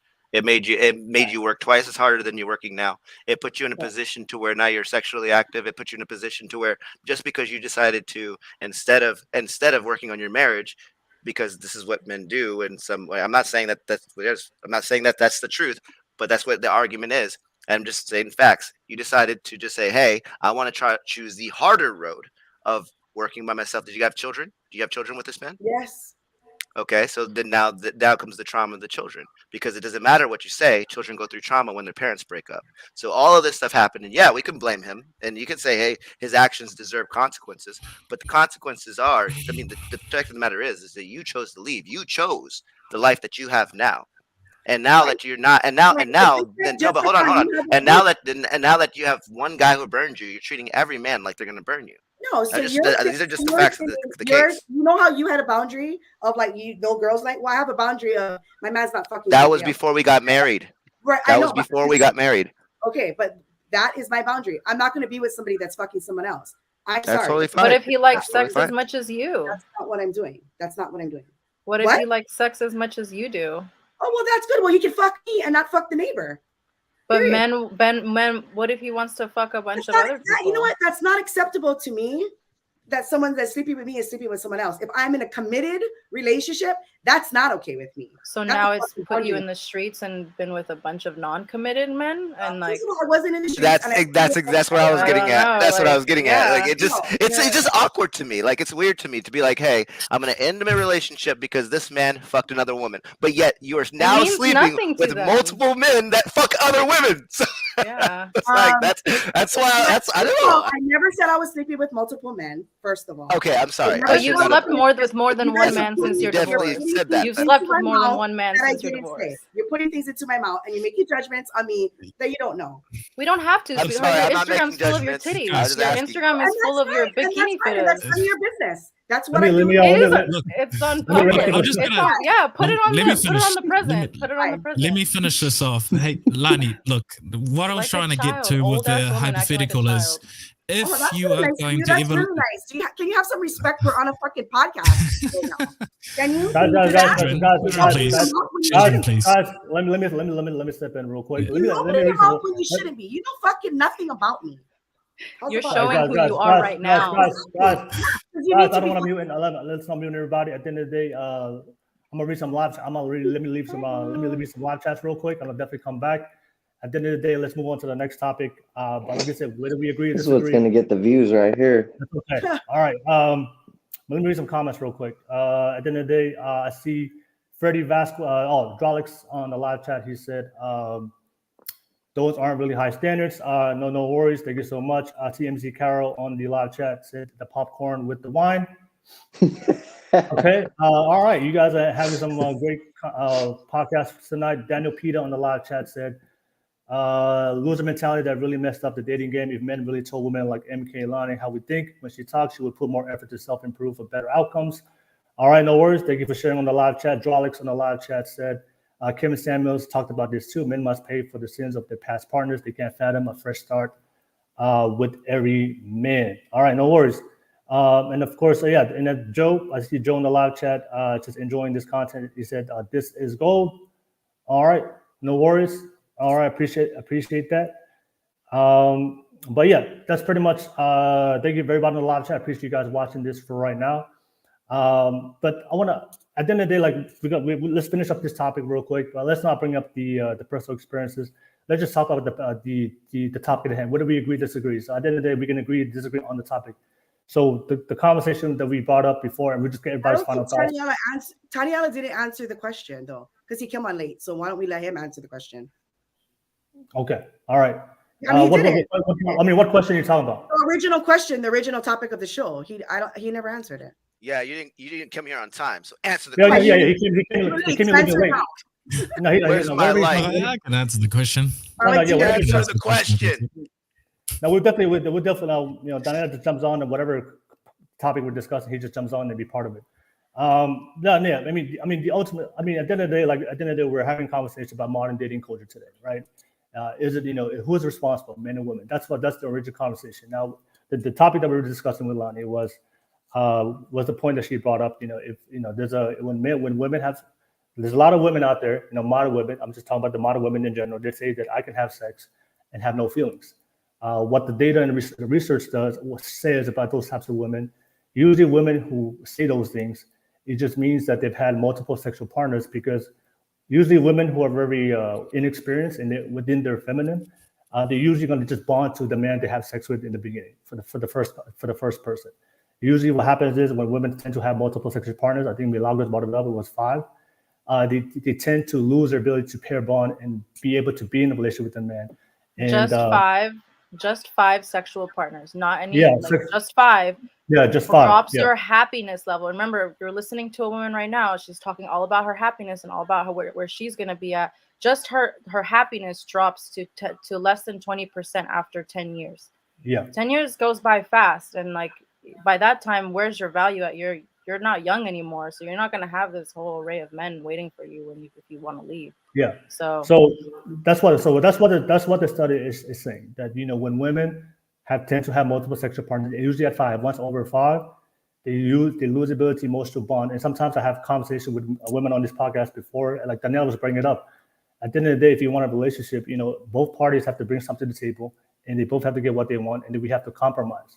But oftentimes, what I've seen on this podcast, talk to a lot of women, is especially women who believe in the ideology. I want to dress like I like. I want to sexualize myself. I want to be OnlyFans. I want to, I sleep around, and that's they believe in that. Oftentimes, when they do meet the right man and they have those ideologies, they tend not to compromise, and that's what men see. That's an argument for a lot of men. Like, we see a lot of women do this, but they become very combative, and they won't compromise. For a lot of men. So for men, even if they met the men that they wanted, there's always going to be a reason why they won't bond with that man. But for a woman that's like 18, don't have a lot of experience, if they meet a man that has a high standards of what all the women want, they'll bond with that man immediately. So I just want to get everybody's final thoughts. I guess everybody on the live chat enjoying this conversation. This is the type of conversation that we're having on this podcast. But what do you guys like? What are your honest thoughts about that? Like, can women? The thing is that we see is that, like I brought up before in the beginning. So I think both men and women, we need to be accountable. I don't like the blame game. Blaming men and women doesn't do it. I agree with Sarah. It doesn't do anything. So at the end of the day, we on this panel, we all believe. I'm sure we all believe that men, we should believe in families. We should believe men and women should be together in a relationship. We have a committed relationship. Raise good children, if that's what everybody here believes. So at the end of the day, what Blackzero said, men, we're gonna hold each other accountable. That's what men do. We're very logical, we're very pragmatic. We see other men fucking up, we're gonna keep it honest with them. The only criticism that a lot of men see, and I understand women are emotional. I'm not invalidating that women's emotions, but I would say this, and I think Sarah brought it up at the podcast, is like if women have higher standards, then men would act accordingly. So if as women, I want to bring this to the women, if you understand that certain behavior doesn't lead to the outcome you want, and you have a generation of younger women looking up to you, I'm sure you guys all have younger nieces, younger cousins, or women in your life. Are most women willing to say, you know what, I know I made this choice for myself, for my happiness, okay? Now, it is what it is. I accept full accountability for consequences for that. But if you ask me for my advice, I'm gonna let you know right now. I messed up. I'm accountable for that. I made a mistake. My choices in my life is probably not gonna lead to the outcome you want. At the end of the day, I've reached this point. I've already accepted the consequence for my life, but for all the next generation. And I think in my opinion, what a lot of men are saying is, if you guys want us to be accountable to other men, then we do that. Can women do the same thing? But sometimes women would avoid it. But let me bring it up to the ladies real quick. What do you guys thoughts about that? And then the fellas, and then we'll move on to the last topic. Sarah, what do you think? So what's the actual question? I'm just curious. What specifically? The question is, at the end of the day, are women willing to be accountable for their choices, that they make, knowing the data, knowing the reality statistics, knowing the outcomes, and like I said, who is responsible? That's the topic that we're discussing. Who is responsible? So at the end of the day, if we talk about responsibility, there has to be some accountability. I understand men need to be better. I get that. Men, we need to be better. We need to challenge each other. Me and Palofesa, we do this with men every Friday. We take accountability. All I'm asking is women, at the end of the day, you have your own lives, that's fine. But if there's a generation of younger women watching this right now on this podcast, and they want an outcome to find a good quality man, regardless of what decision that you have made personally in your life, are most women willing today to be accountable, to take responsibility, and let women know, hey, you know what, I made my choices. I'm accountable for it, and probably not I made a mistake, because that's one of the things. Gotcha. That's a criticism a lot of men say on the manosphere is women don't take accountability. You guys want us to be accountable, it's okay, but women are willing to take accountability for today's dating culture. Go ahead, Sarah. Okay, gotcha. I'm on board. Well, look, I'm one of the first people to share my experiences. I mean, my whole YouTube, my whole social media I'll share my own experiences and what I've learned from my experiences, because I feel like, we all kind of come from a different place, and we all kind of grow up a different way. Different generations are different. So I can't make anybody do anything, but I can share what I've been through, and I can, people can take what they want from that, and people can hopefully learn and grow. And I didn't have last week we talked a lot about the hoe phase. Like, I didn't have like a hoe phase. And, I kind of went through something slightly different than I think most women, in that I was actually in an environment where promiscuity was pressured. It wasn't so much like shamed, like a lot of people go through the shame of church or religion or whatever, and then they kind of like rebel. My rebellion was kind of like to be as non-sexual as possible, because I was kind of being pushed into that idea of promiscuity, and I chose to not. And I'm still single, so it's not like there's not a guaranteed outcome just because you choose one path. You're not guaranteed to get the specific outcome that you want. Now, I can share what I did and what I experienced, what I learned from it, what I thought I did well, what I thought I did, poorly. And, if other people can take and learn from that experience, that's great. I am a huge advocate right now of celibacy, because I think if women actually took the time to connect with themselves and not let other energy in them, unless they're in a relationship with a partner who they actually value and trust, is, taking that time to really get to know themselves, to tune in with themselves, to connect with their sexuality within themselves. Because I do think that women can connect to their sexuality and not have a partner. So I'm a huge advocate of that. Now, if women choose to not do that, then that's on them.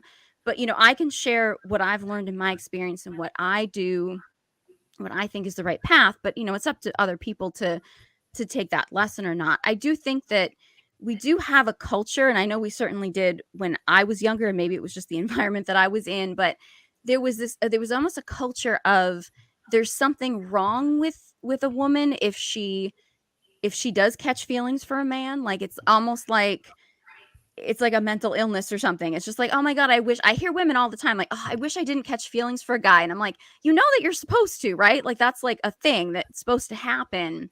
But I think women shame themselves for feeling that way. And I think for me, one of the most liberating things I ever did was just to own up to the fact that I will catch feelings for somebody if I'm intimate with them. And I'm upfront about that. I mean, I not too long ago, was talking to a guy and he tried to take things sexual quickly. And I was like, look, I'm going to catch feelings if we get sexual. And I'm not in a place where I think you want me to catch feelings for you. So we're not going to do this. And, you know, he left and I was like, all right, well, he's obviously not ready for that. And that's fine. I'll let him go.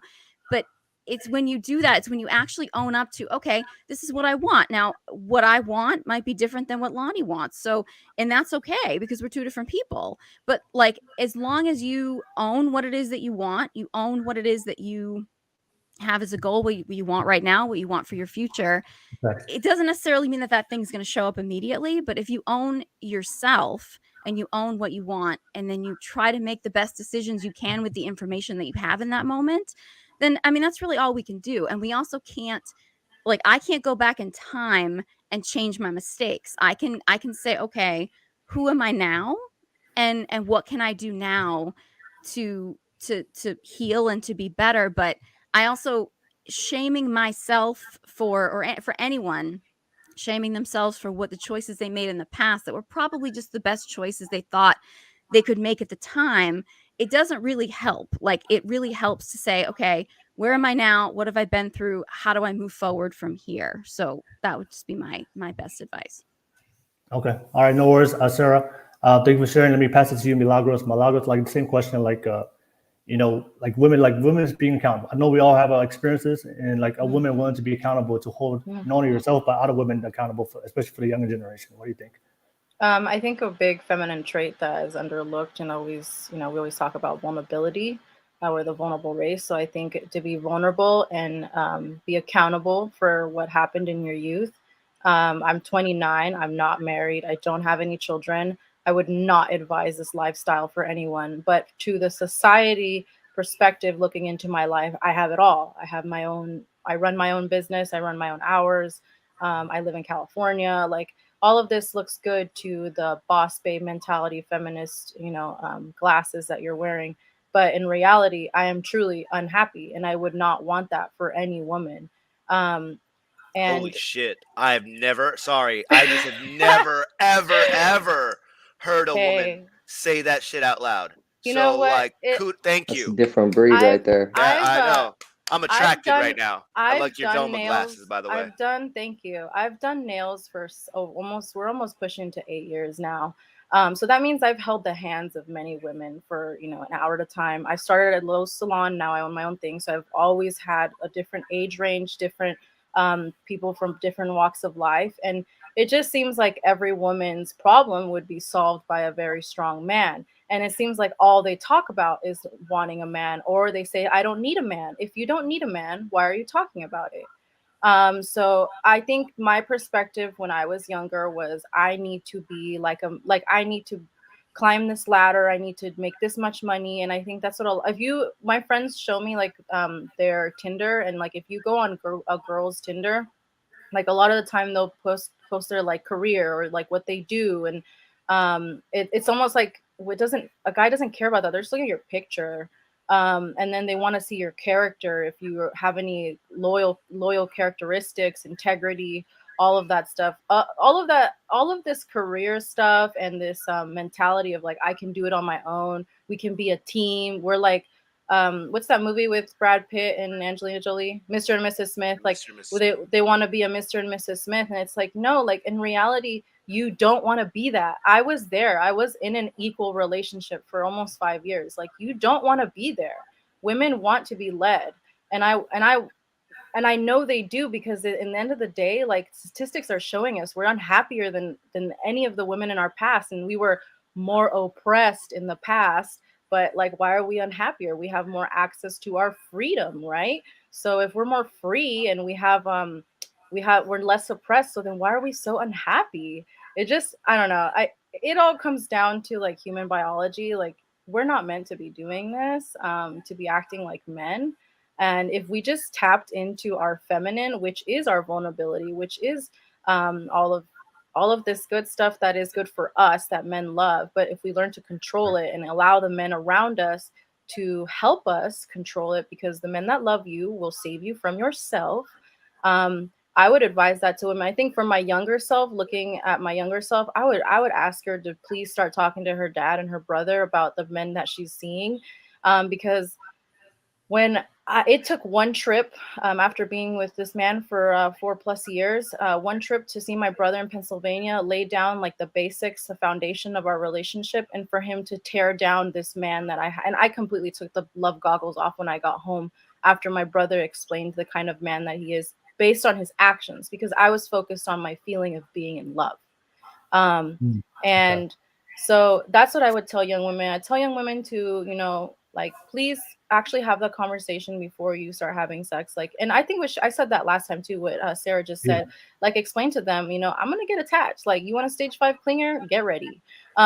Because we're literally biologically made to get feelings, because we get pregnant. And then for 9 months, we're weak, like we don't have no one to take care of us, like in actual caveman days. Now, yeah, like you could probably get up and rally it up and do it yourself. But do you meet a lot of pregnant women that want to get up and do all these things? No, they don't. And I think even you don't have to be pregnant. Like, I'm not pregnant. I'm like, I would love a man to tell me right now, like, we're going to do this, we're going to do that. Like, I would love to be led, because I am the boss all day long, and I would like to come home and be the woman.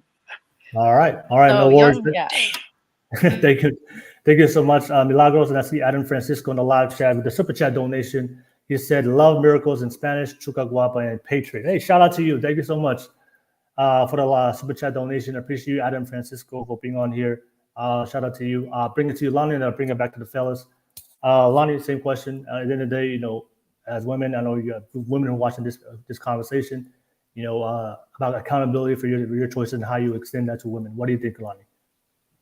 Well, what she just said explains a lot about her views and her standpoints of what she said tonight, because we're talking about you, not me.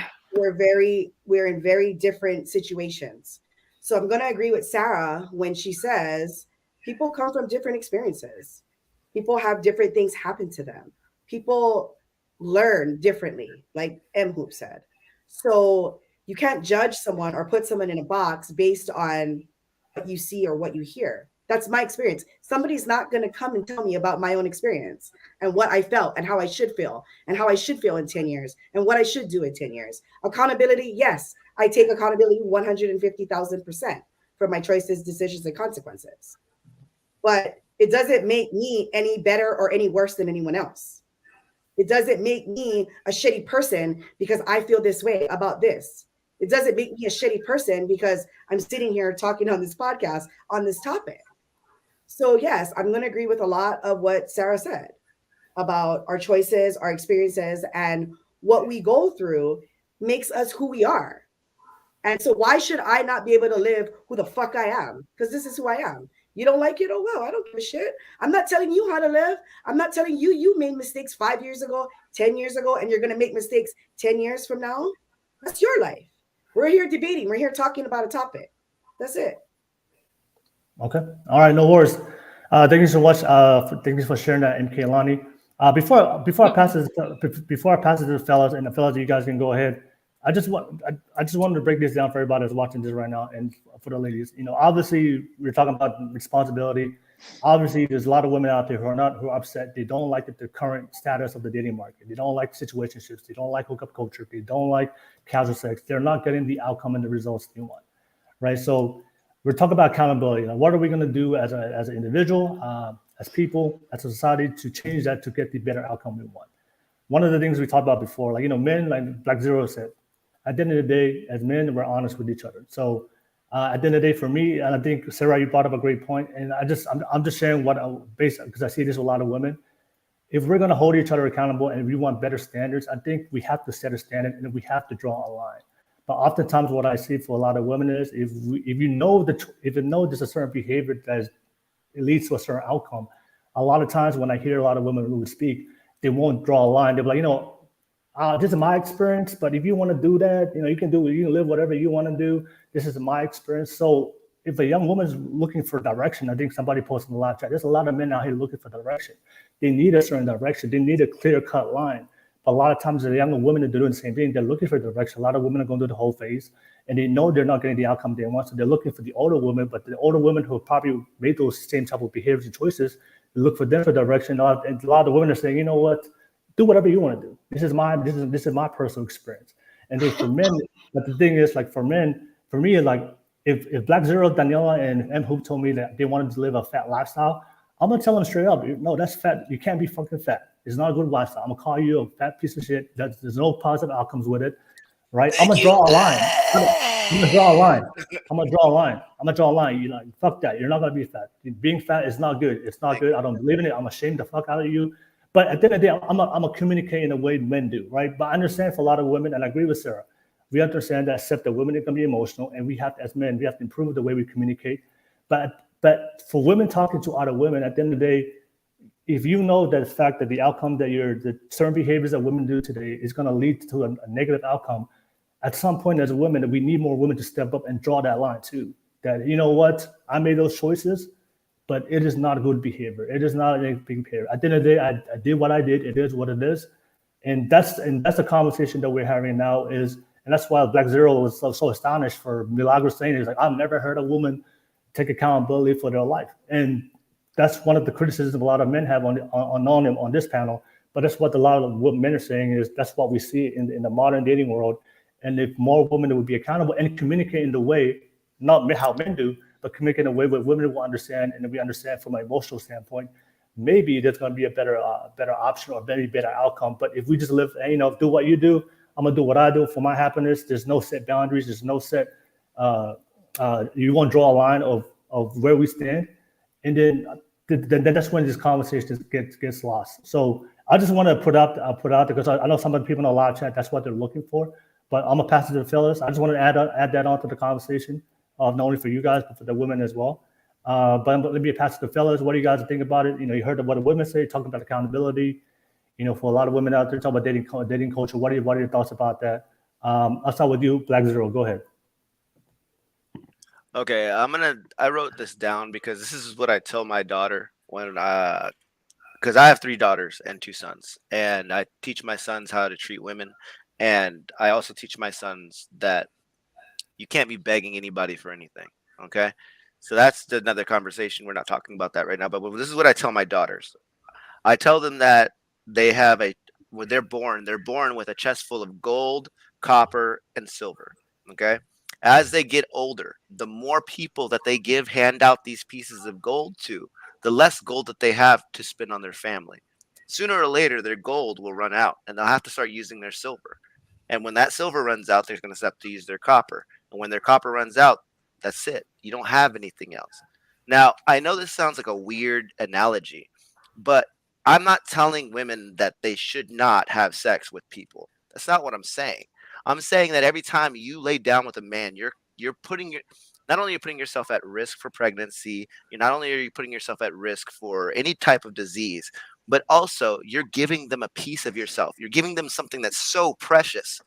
And you got to understand, I'm the guy who literally is married that will sleep. I was just in Vegas. You know what I mean? I do what I want, but I also lead my family. My daughters know that they are precious human beings. I don't talk about the way they dress. I leave that to my mom and her stepmom. I don't talk about the way she looks.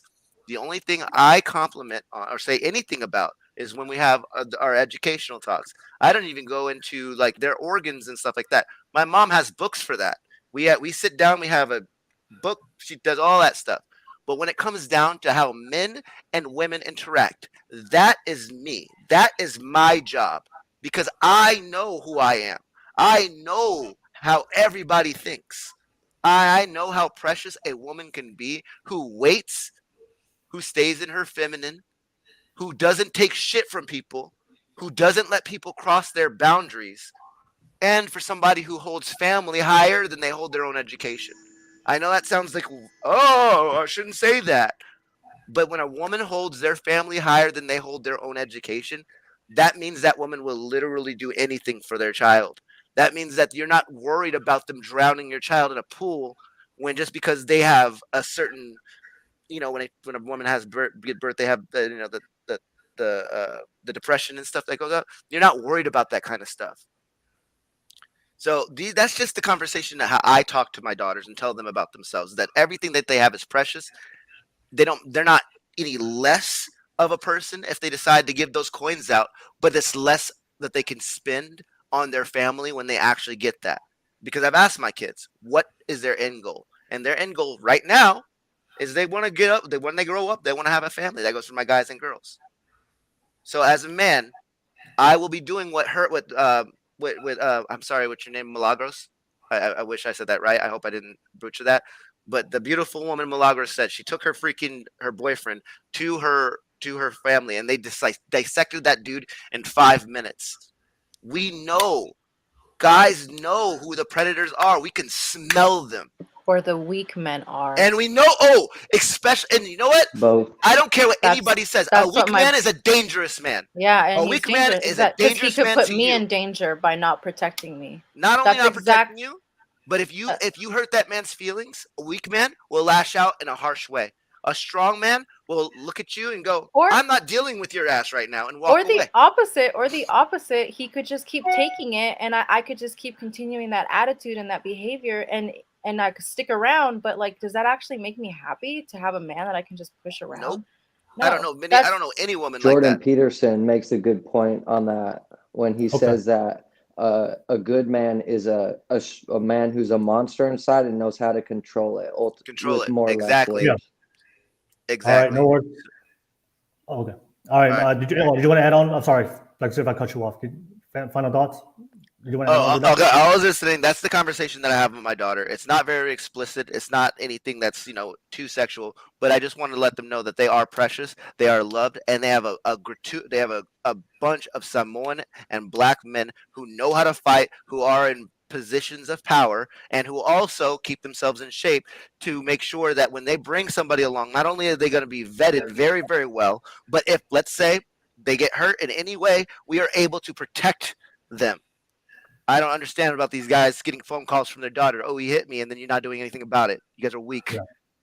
Okay. And disgusting. All right. No worries. Thank you so much, Blackzero. Mhoop, like same thing about accountability. What are your thoughts? Go ahead. I just want to read off a couple of things real quick. These are generalities right here. Women prefer to be led. General. This is not across the board. These are just generalities that I've noticed in my personal. As opposed to men prefer to lead. Women prefer to nurture as opposed to men prefer to provide. Women prefer or are more comfortable with becoming or being submissive to a strong or masculine man. Masculine or strong men prefer to be more dominant overall in every aspect. The lack of these aspects are additives to what is causing an overall divide, but it's specifically for the topic also a sexual divide amongst the sexes. Sarah, I believe, made a really good point. She said it best when you learn to own up to your experiences and mistakes, it will help you get a lot farther in life. I absolutely can second that. It's a pro and a con, or a double-edged sword, whatever you want to say, because you have to have those experiences to learn from them. So we don't always know them from the get. But what's important is once you get those experiences, you need to learn or be intelligent enough to learn from them and or identify them. Learn to become as compassionate and as possible. Being compassionate, it causes less stress overall, and you make less enemies in life as a result of you judging other people's experiences just because they're different from your own. So if you can learn a little bit of compassion, it'll get you a lot farther, and people will give you more opportunities. This is pretty important. It is not, and this goes not specifically to anybody specific. This is to all men and women. It is not overall demeaning that a woman is naturally feminine at all. And it is equally not overall demeaning for a man to be healthy or strong in his masculine. We live in a society where we are labeling and alienating and damning these people that women, oh, you have to be strong, and all of a sudden they don't necessarily have to. They could be strong in their own ways, but the feminine side is what is the most attractive, generally speaking, and masculine men is what is generally more attractive when you can lead and do all those things. And the last and one of the probably the most important points that I just want to make before I'm done with this one is Milagros made a good point for women. This is huge, and I think that we should practice this. We should preach this as much as we can, and we should do this ourselves. For women to ask good men or important men in their lives for advice. Okay, whatever you were brought up with, whatever values you have, start there. They might not be the best values. Learn from that. If I'm sure we all have family members that have maybe a little bit of toxicity, maybe they don't understand, maybe they have a little bit of ignorance. Ask them, talk to them, and learn from that. Take the gold that they provide, kind of like what Blackzero said, take the gold that they provide and throw all the rest of the trash in the fucking garbage. Men need to equally ask. This is even more important because I think that women are more open to doing this, but men are not. Just my opinion. Men equally need to ask good women in their lives what matters most to those women. Strong women. It sounds like all the women that I've talked to, especially on this cast, have good points. They all have completely different lives, but that's why I don't judge anybody, because I sit there and I take the gold that I can, and then if anything else just gets put to the side. So like everybody's got their own experiences. Lani, she got her experience. Men and women can learn from that. Sarah's got her own. Men and women can learn from that. And Milagros got her own opinion as equally as the men do. So I think that having dialogue like this, but also asking more personal people, like people in our family, like for example, I ask my folks all the time for advice because I value their opinion. And I think that, and I've grown up with them, I've watched their example, love be wonderful. And I think that that's not bad to learn from that. And the more you put yourself around those situations, the more you'll naturally tend to become that. All right. No worries. Thank you so much, Mhoop. And we'll just get Palofesa's thoughts, and then we'll conclude the podcast with that. Palofesa, go ahead. What's your thoughts about the accountability? Go ahead. Yeah, I think the vast majority of the panel have done a terrible job of preaching accountability and then reacting emotionally to a lot of things that's been said. So I've got to call this out. If you ask someone a question on this panel and you receive an answer that you dislike, and your first reaction is to jump on and say something, you're a little bitch. And that is not how men articulate themselves. Wait until your turn, let people speak, and then you carry on. This is how we deliver and conversate as men. So if you preach masculinity and accountability, allow other people to have their ideas be expressed, and then if you've got to interject accordingly. Accountability. Look, women are not going to be accountable as much as we men love them to be. And there's a big reason for that. I'm piggybacking off what Sarah mentioned before. Women are emotional. This is a feminine quality, and accountability is a very rational thing to do. So we're expecting women to be close to men in terms of accountability. You're shit out of luck. And this is where communication needs to come in. When we have these conversations, we need to figure out where exactly is how far women are going to take accountability. And it is our job as men, if we claim as leaders, this is part of our job to communicate as effectively as we can. So when we speak about accountability in modern days, of course, women aren't accountable. The sexual revolution has given a lot of power where there shouldn't be. And you know what's happened in society? Weak men has also put a big spanner in the works in terms of supporting this. So Jordan Peterson talks about this, and I keep hearing his name being referred. Jordan Peterson, in one of his lectures, had mentioned that women are a critical mirror to how men are in society. Listen to that carefully. So if women aren't accountable, that's a mirror on men and their accountability and their level of accountability on today's modern society. So for us as men, if we want to demand accountability, we need to be accountable. And saying that women are doing XYZ and us not building our values, how can you build values as a man, but also at the same time get caught up at what quality of women are out there? You cannot do the same. Build your quality, focus on your purpose, be accountable for yourself, attract the women that you're going to attract. And if women, and the women that you're talking about, if those women aren't the standard that you want to attract, let them be. There are many women out there that you can find opportunities with, that you can find commitment from. It may not be where you want it. It may not be the same type that you want it, but there are women out there. Be accountable for that. This whole back and forth that we're doing in terms of blaming each other, men aren't doing this, women aren't doing this. I think we can all agree we have equal values to bring to the table. We need to figure out that middle ground. And being accountable, holding ourselves accountable is a big part of the equation. This is the thing that I've heard from Blackzero, and I'm going to call you out on this. In terms of, I have a daughter, and part of my tenet as masculinity is accountability, resilience, and discipline. I cannot be accountable as a father if I'm not a monogamous man, if I do not live by that discipline. I am not going to go into the world and preach to anyone that comes my way. Oh, look, because I'm a man of value, I have options and I will entertain them anyway. How?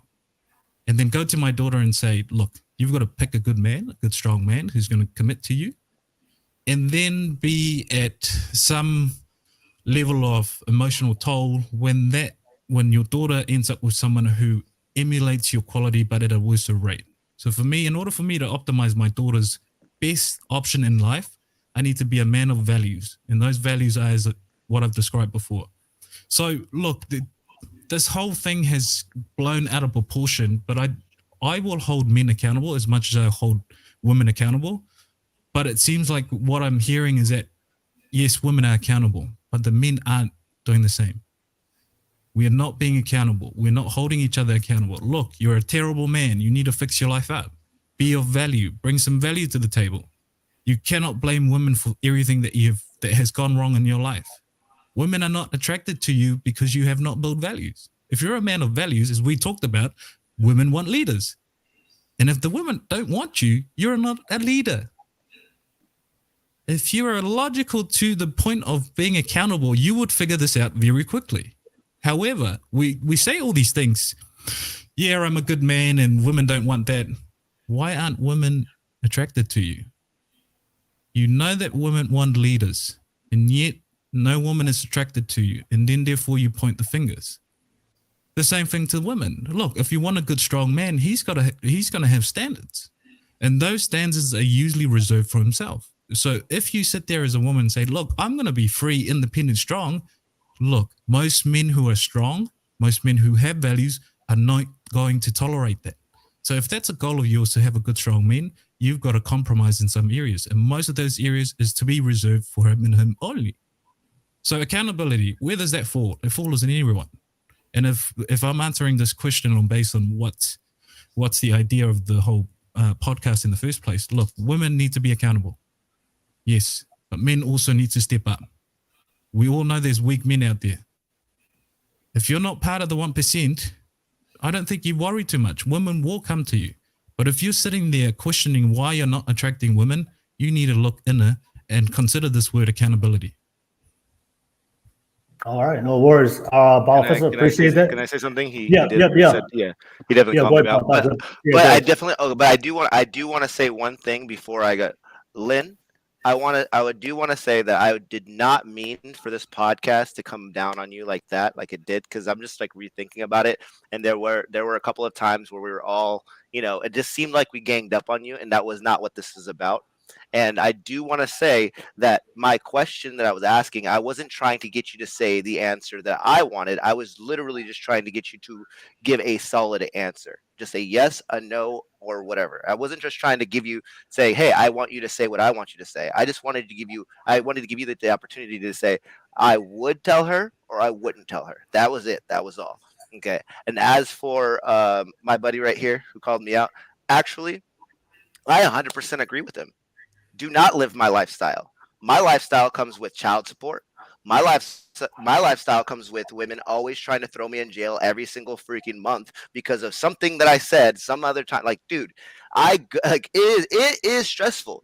There are consequences for living any type of lifestyle. For women, there is the idea that men might not want you at a certain age, and for men, there is dealing with crazy people.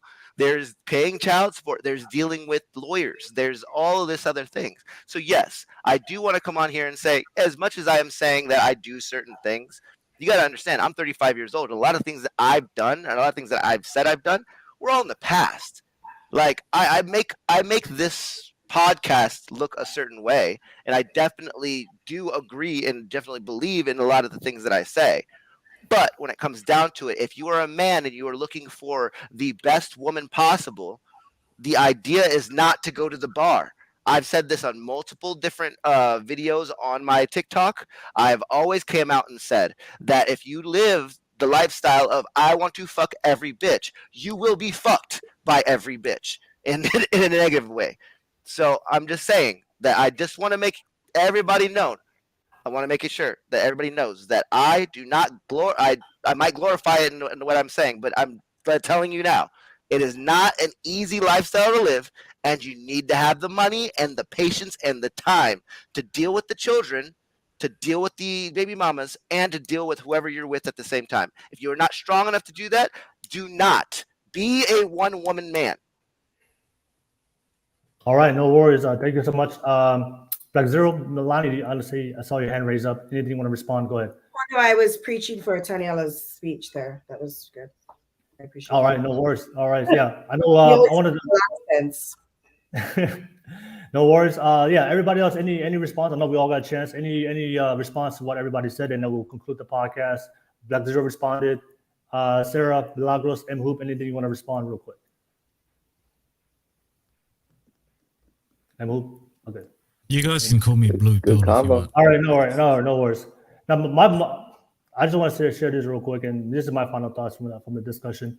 I do agree. I mean, at the end of the day, we had an open discussion about accountability and responsibility. At the end of the day, we could all agree here that at the end of the day, we have to take responsibility for our own lives. We cannot wait for the dating market to change, and before to get to what we want, before anything is going to happen for you. I think that starts with us. And I think me and Daniela have talked about this. I know there's a lot of men out here on the live chat.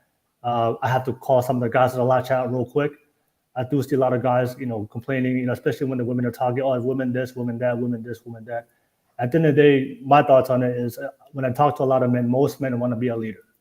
And the thing for me is if you want to be a leader, and if you've ever been in a leadership position, you know that you take full responsibility for everybody that's under you. So as men, I want to just challenge the men out there, especially the men on the live chat. That's why we have a Discord.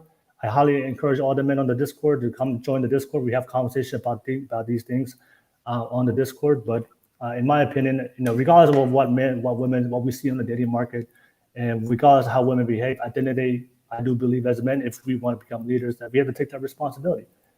And sometimes if you're gonna take responsibility for it, then make the necessary improvements you have to make, and if not, then just leave. But that's something I do see for a lot of guys on here on the live chat that always talk about the women. At the end of the day, you have your own opinions on here, but I think Daniela made a great point. At the end of the day, is if women are behaving a certain way, and if you want to become a leader, then what kind of values and what kind of things are you doing to improve, so that way when you do find the woman that you want, that you can become that type of man. But nevertheless, thank you so much, everybody here in the live chat. I appreciate you guys. We'll come to the end on the podcast. Let me just read some final chats real quick for you guys. I see Joe Primasi on the live chat. He said that boom roasted, boom roasted, boom roasted. Ha ha ha. All right, no worries. Thank you so much. On the live chat, and Freddie Vasquez on the live chat said, or improve the pullout game. Yeah. I don't know. That's still a possibility on the pull-out game. And then BL17 on the live chat, he said, women and men take responsibility and hit the freaking like button. Hey, I appreciate you. All right, yeah. Press that damn like button. Press that damn like button. All right. Hey, Will, you all done, bro? Yeah. What you want to say? I just wanted to say, like, one quick thing to make note of is, like, to add to what you said is, like, when you, like, to be in a leadership position or to live the life that you want or to be successful or to get the woman you want, you're going to have to put yourself in uncomfortable positions. And that's probably one of the biggest obstacles that we run into. I know I run into it all the time, especially with all these things I said earlier in the podcast about chemical imbalances in food we eat and air we breathe. It's causing us to become more anxiety, more depression, take more medication. You guys need, it's a lot to think about. Life is very dynamic nowadays, but you guys have to understand is like, you're going to have to put yourself in uncomfortable positions in order to break through, like exactly what Will's talking about. And like, that's the difference between leaders and followers. And if you want to be a leader, I'm not saying it's wrong whether you want to be either or. Some people are comfortable being following, but if you want the girl of your dreams, you want the life of your dreams, the income, whatever it is, you're going to have to eat some shit, and you're going to have to embarrass yourself, and you're going to have to maybe eat foods you don't want to eat, or go to the gym when you don't want to do. And it's fail like when a the lot. body aches and when you want to cry, that's when champions train. So if you want that life, you're going to have to buck up. And some people got to wait for certain experiences to happen. That's all I want to say is like exactly what Will's saying. It ain't easy, but if it was easy, obviously everybody would do it. So, yeah. And one thing I want to add on real quick, I see Milagros posted in the live chat. She said that men who love you will hold you accountable and save you from certain things. I love you too, Tenyalo. You know, Milagros, MK, Lani, and Sarah, I appreciate you guys always being on the podcast, and love you guys for being here. But the one thing I would say to a lot of women out there watching this right now, that when you meet good, strong, masculine men, they're gonna be honest with you and tell you uncomfortable truths that may not make you feel happy or that may not make you feel good about it, but they're gonna be honest. So that's one thing I like about this podcast. We can come on here and be honest. We can say our uncomfortable truths, but that's just one of the things I do see that men we need to be accountable. But I just want to put out that thing. Milagros, totally agree with that. That if you want men to be honest, to be accountable, they're gonna be accountable to you, and that's just part of what happens. So we've come to the end. Shout out to you guys, everybody in the live chat. Thank you so much for watching to this point. And thank you for everybody here being honest with real. We kept it real, we kept it honest and unfiltered. And we had a good podcast tonight. What's everybody's final thoughts and how can people find you? I'm starting with the ladies. Milagros, go ahead, final thoughts and how can people find you?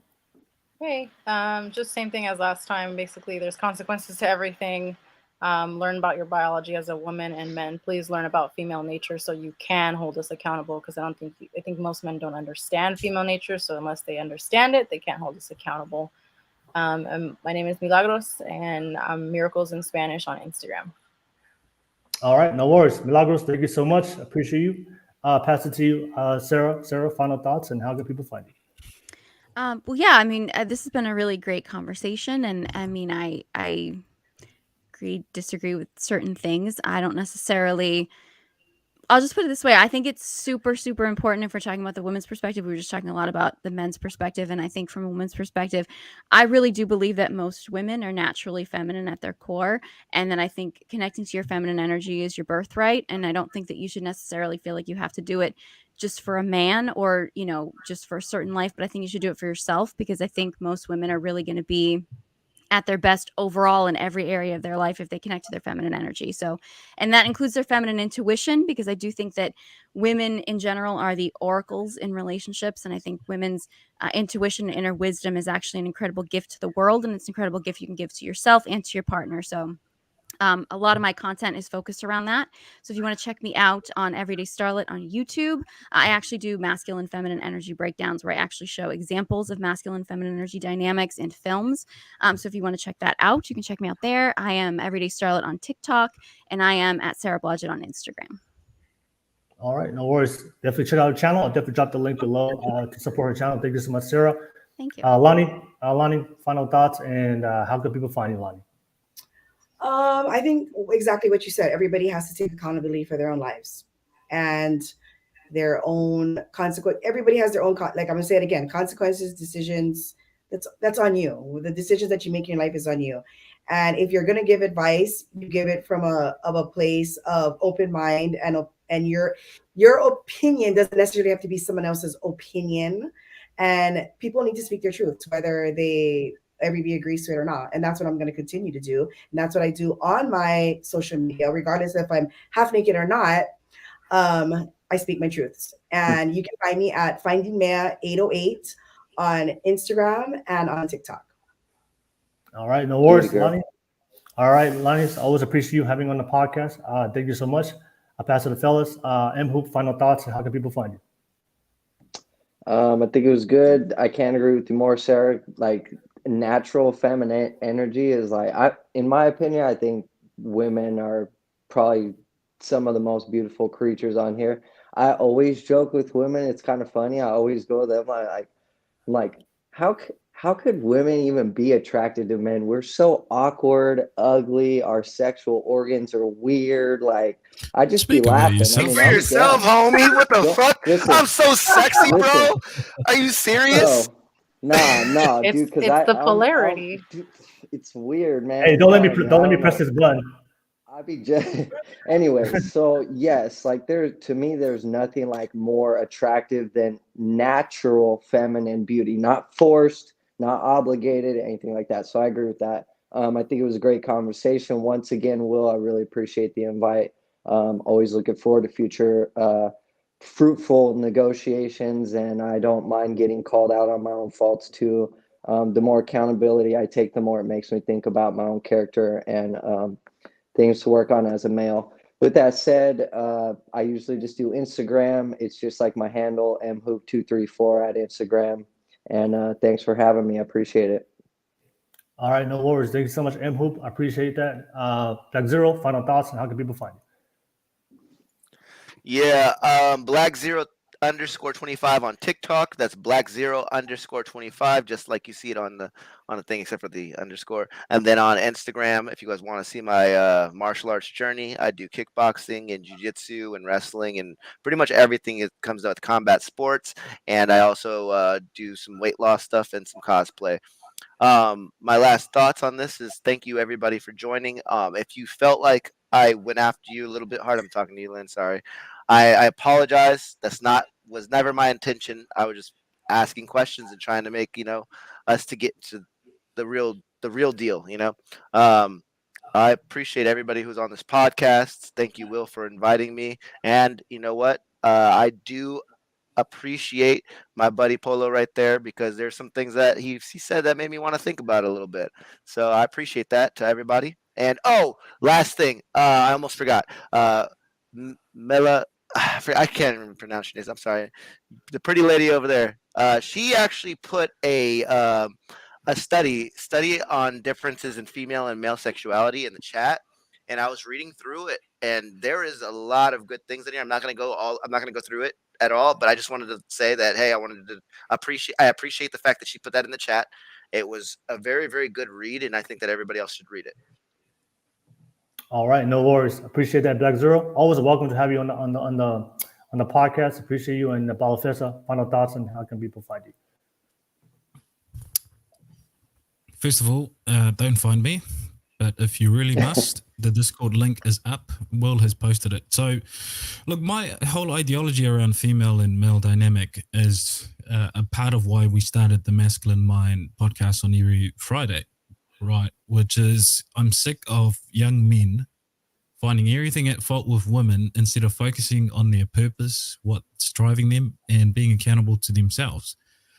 That does not mean that I'm not also sick of women not taking accountability, but there is a measure to the equation that we need to figure out as people of society. So, look, my ideology can be considered red pill or blue pill. I don't give a fuck. If you want to challenge me in the Discord. Let's chop it up. Let's figure this out and let's help each other. But at the end of the day, to the ladies, fellas, thank you for having me.